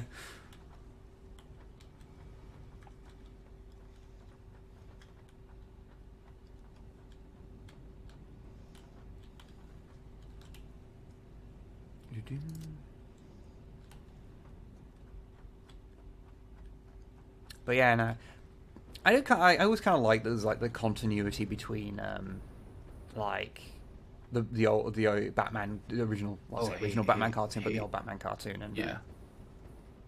Hey Hobby, there's something for you. Yeah, I know exactly which ones. Those are really fun. They're on sale. We just need 8 more of the things. Only 8? I thought it was 12. Okay, I can't see it right from the UI because I'm using it. You know, I'm gonna be honest. I think I did pretty well for like roughly gauging that it would take us about the length of a stream. Totally did, dude. You totally did. Because like I'll probably be wrapping up soon as I just jump off the thing. Oh my god, the Transformers / Jurassic Park mashup was going for £75 rather than 113 on Kapow. It's sold out now. Yeah, I'm not... That thing did not fucking sell. Holy shit. The crossover ones just don't sell very well, from what I've witnessed. Like, yeah.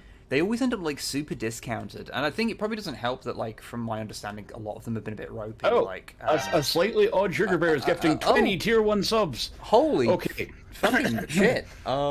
Enjoy your tier 1 subs. Beetle Wins, Mod Hill, Krubis Doberman, Roro Minis, Doomer Dory, Rockethead, Frankengreen, good name.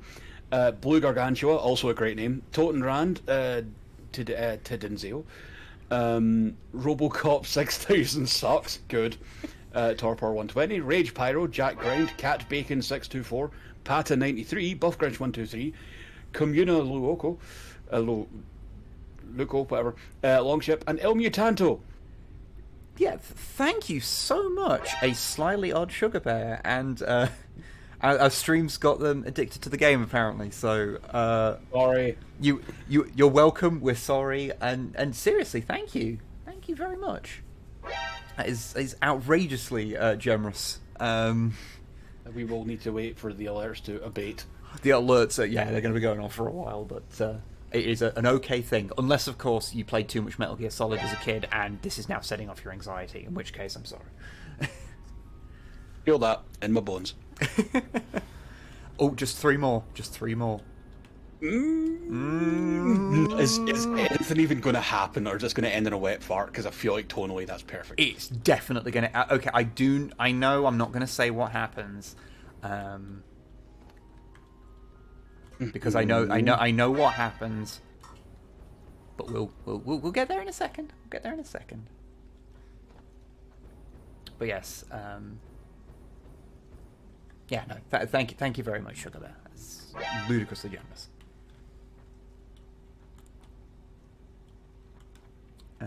On the collaboration thing, yeah. I mean, I like Draculus. I'm sorry. Also, hi Shanus. Oh, hey, Shanus, and thank you for the sub. Thank you very much, dude. I do like how the Jurassic Park Jeep Transformer has the hat and a shotgun, like that dude that says Conor Girl.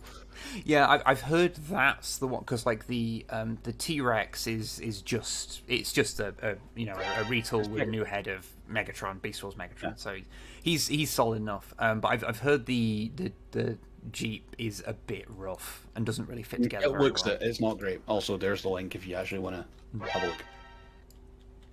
Sold out now, but you can still look at the pictures and go and decide for yourselves how you feel about it. Because when it comes to collaborations, I always wonder what people think of that sort of thing. If they're a fan of one thing, but not so much the other. But yeah, because the other ones we've had the Gigawatt. That's the Back to the Future one. Okay, I like Gigawatt. It looks fine. I think that I probably would have gone with a different base thing because it's based on the side swipe. Yeah. I think it kind of works for putting the flux capacitor central in the chest. Oh, I do like that element, but I think the hood, like the bonnet of the DeLorean, is just too big. Like, I think it makes him way too square. It is longer than the one. I'm just looking at my side swipe, and yeah, it looks longer. The transformed version of the T-Rex is a bit much. I mean, that's Beast Wars Megatron. It's difficult to make beast modes look good at the best of times. I think they did about as good as it's possible with current technology. But subscriptions are still going off. Jesus Christ. But yeah, like I think that's probably one of the better ones. Like is there a reason why you're just like pacing around me right now? It's really unnerving. Sorry, I'm just here because I know the thing. We've got one more. There's nothing I can do that's really going to change anything. So I'm just sitting here nervously drinking coffee. Something funny, but yeah. But hey, I got the clink. Nice. We've hit it. We've hit 4,000. We've done it. To the space elevator then. Okay.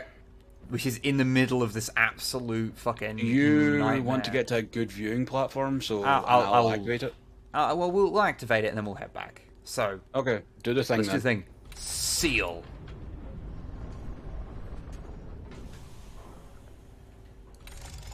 Send.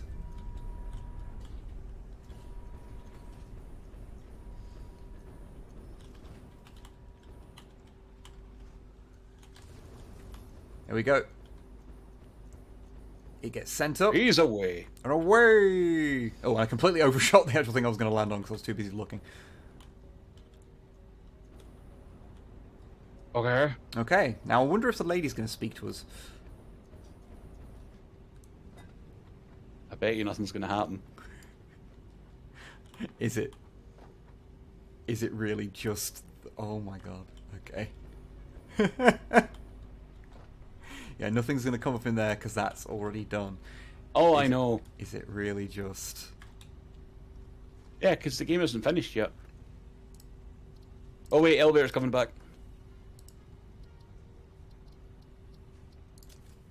Oh. I need my coupons. Okay, elevator's back. Okay.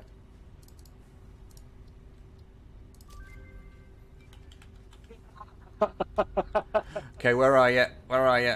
I'm up on top of the containers. Okay, I'm coming up to you. I will give you your prize.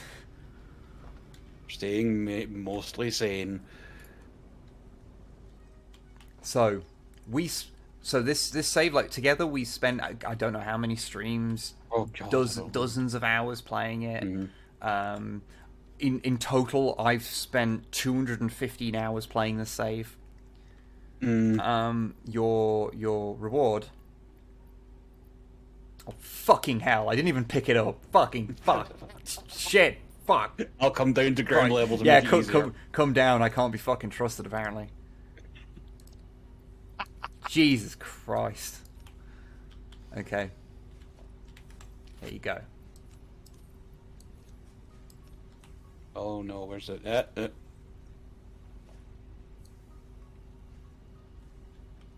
We got a better mug.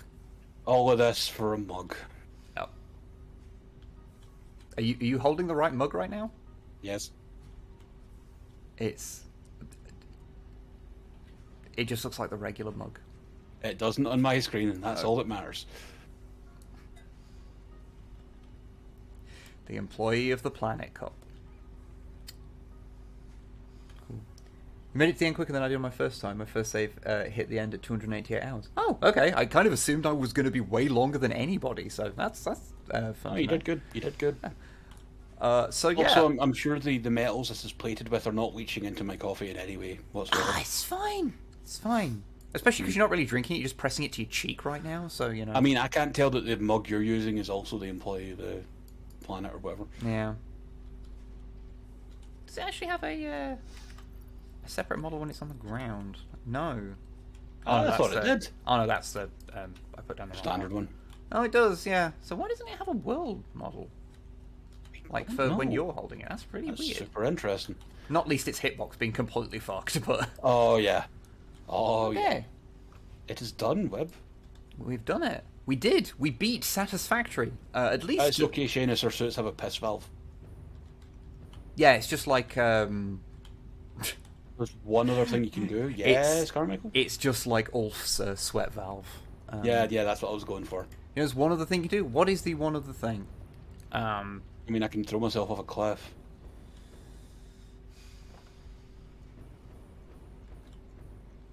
Because we had said that this was how we were going to end these streams, was by completing this was phase the 4, idea so, of ending, yeah. So even if there is other things, if you put a golden cup into the sink, you can get another unlock. Apparently. Okay, yeah, I'll totally do that. They only cost one.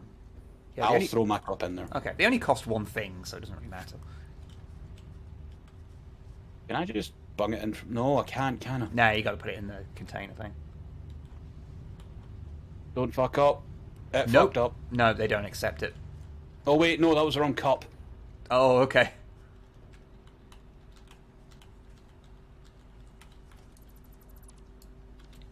In that situation, it's literally easier to just delete the whole thing. Yep. Where the fuck is it going? Okay.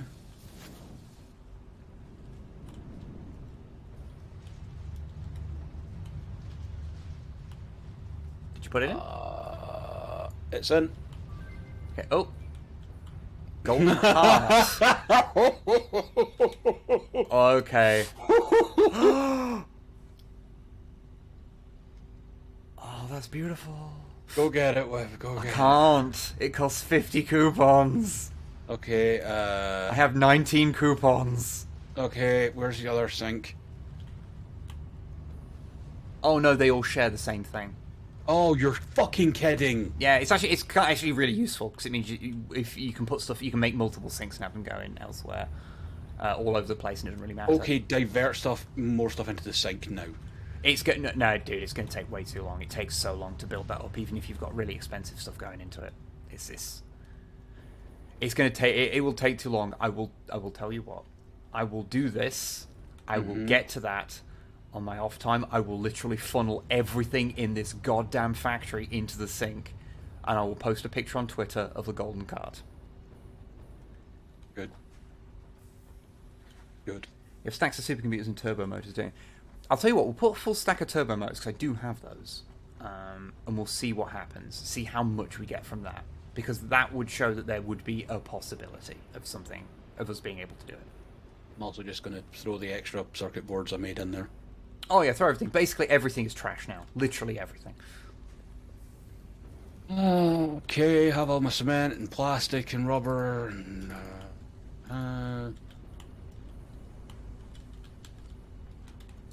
God, I wouldn't have spent it on the fucking statues if I'd have known that was the thing.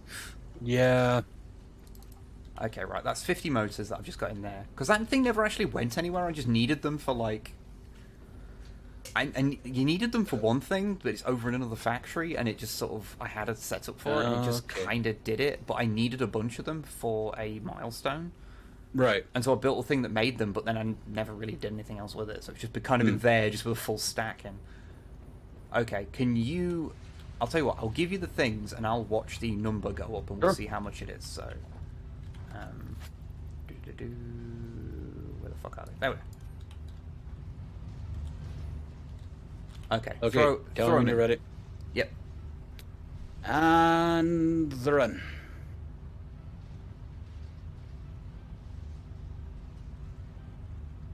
Okay, that did give us nearly 2 coupons. Okay. So you see, like, that's a high-end thing. That to get another 30 is... It's definitely possible, but it will just be that. So yeah. So if you enjoyed these streams and if you enjoyed these streams, give Wib money. No. Yes. I mean, you can, but you know, you provide a source of entertainment, and thus should be compensated for such. Fuck you. We are compensated for it. It's okay.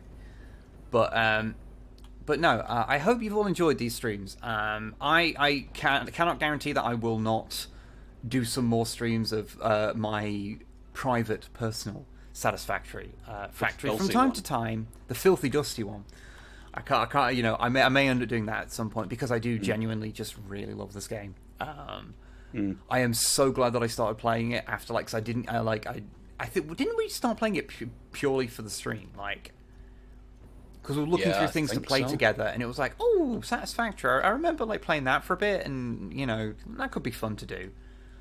And yeah, I'm really, really glad I did, because this has, like, been the game that I have been playing for, like, months. Oh, hey, I just found a bunch more stuff to chuck in the sink. One sec. I mean, literally, if you want to, just while I'm talking, just throw literally everything in the sink. Like, I'm just going to throw everything I've got in my pockets. Let me go and grab all the fucking motors. Just grab everything. That are in the chest. And all the rollers. But yeah, I'm glad people have enjoyed it. And yeah, we'll come back and do some more. Like I'll at least come back and do some more at some point. But it'll be a while now because, you know, like, you need a break. You need a break from these things. So, and you know, I can see. God, it's literally full. There's other sinks. Where's the nearest other sink? There's one in here. Actually, the easiest one's probably over here because I can easily build something next to it. Also, this stream taught me a few things. Oh, I'm glad. Hey! I totally am going to run out of fuel. I hope the lesson you learned is sometimes you need to have an angry Scotsman beside you to tell you you're being a fucking weirdo. And that you need to buy yourself a War for Cybertron Kingdom Warpath in order to automate things. In order to fully appreciate the game. Appreciate the game. It's not fully. You know, I mean, the fact that we started playing this and enough time went that I got through the whole, like, series of denial that I didn't really want a Warpath, and then just got one. Yep. Because of me. All right, let's. Oh, it's an organization. But yeah, no. So I genuinely appreciate that people have stuck with us this whole time. It's been I've really enjoyed it, and yeah, it has been good. Now we'll just dump a bunch of stuff. We'll see how much it gets us, and then bugger off. It's really massive arc rating. Yes, it was a narrative arc. There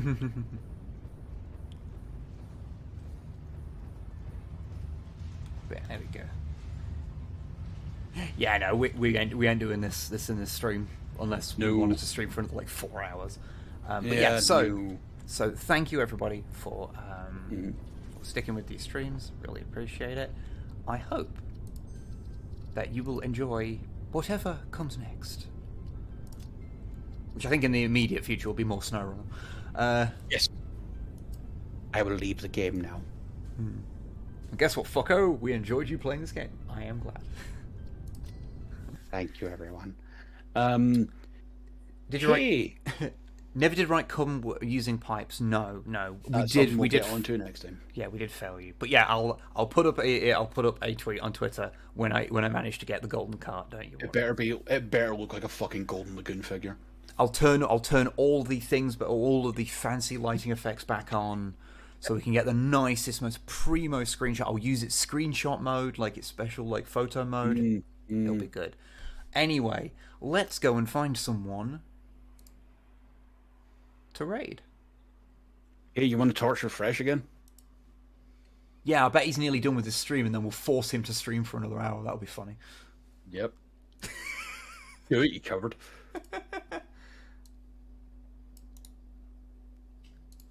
You want me to give you the copy paste? I've got it. Okay. A raid has been created. So yeah. Hey, everyone hop in. Go say hi from us. Yeah, he's currently playing Yakuza 0. Oh, boy. Oh, and he's playing his Majima. And he's also, trying to sort out money for rent for April.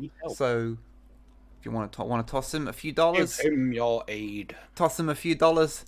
Tell him that the Wib and Longfang sent you. You know. And if there's anyone that's watching both of these streams right now, don't fucking warn them that we're coming. Yeah. Because that just ruins it. Yeah. So anyway, good night, everybody. Take care. Mwah. Bye. Bye bye.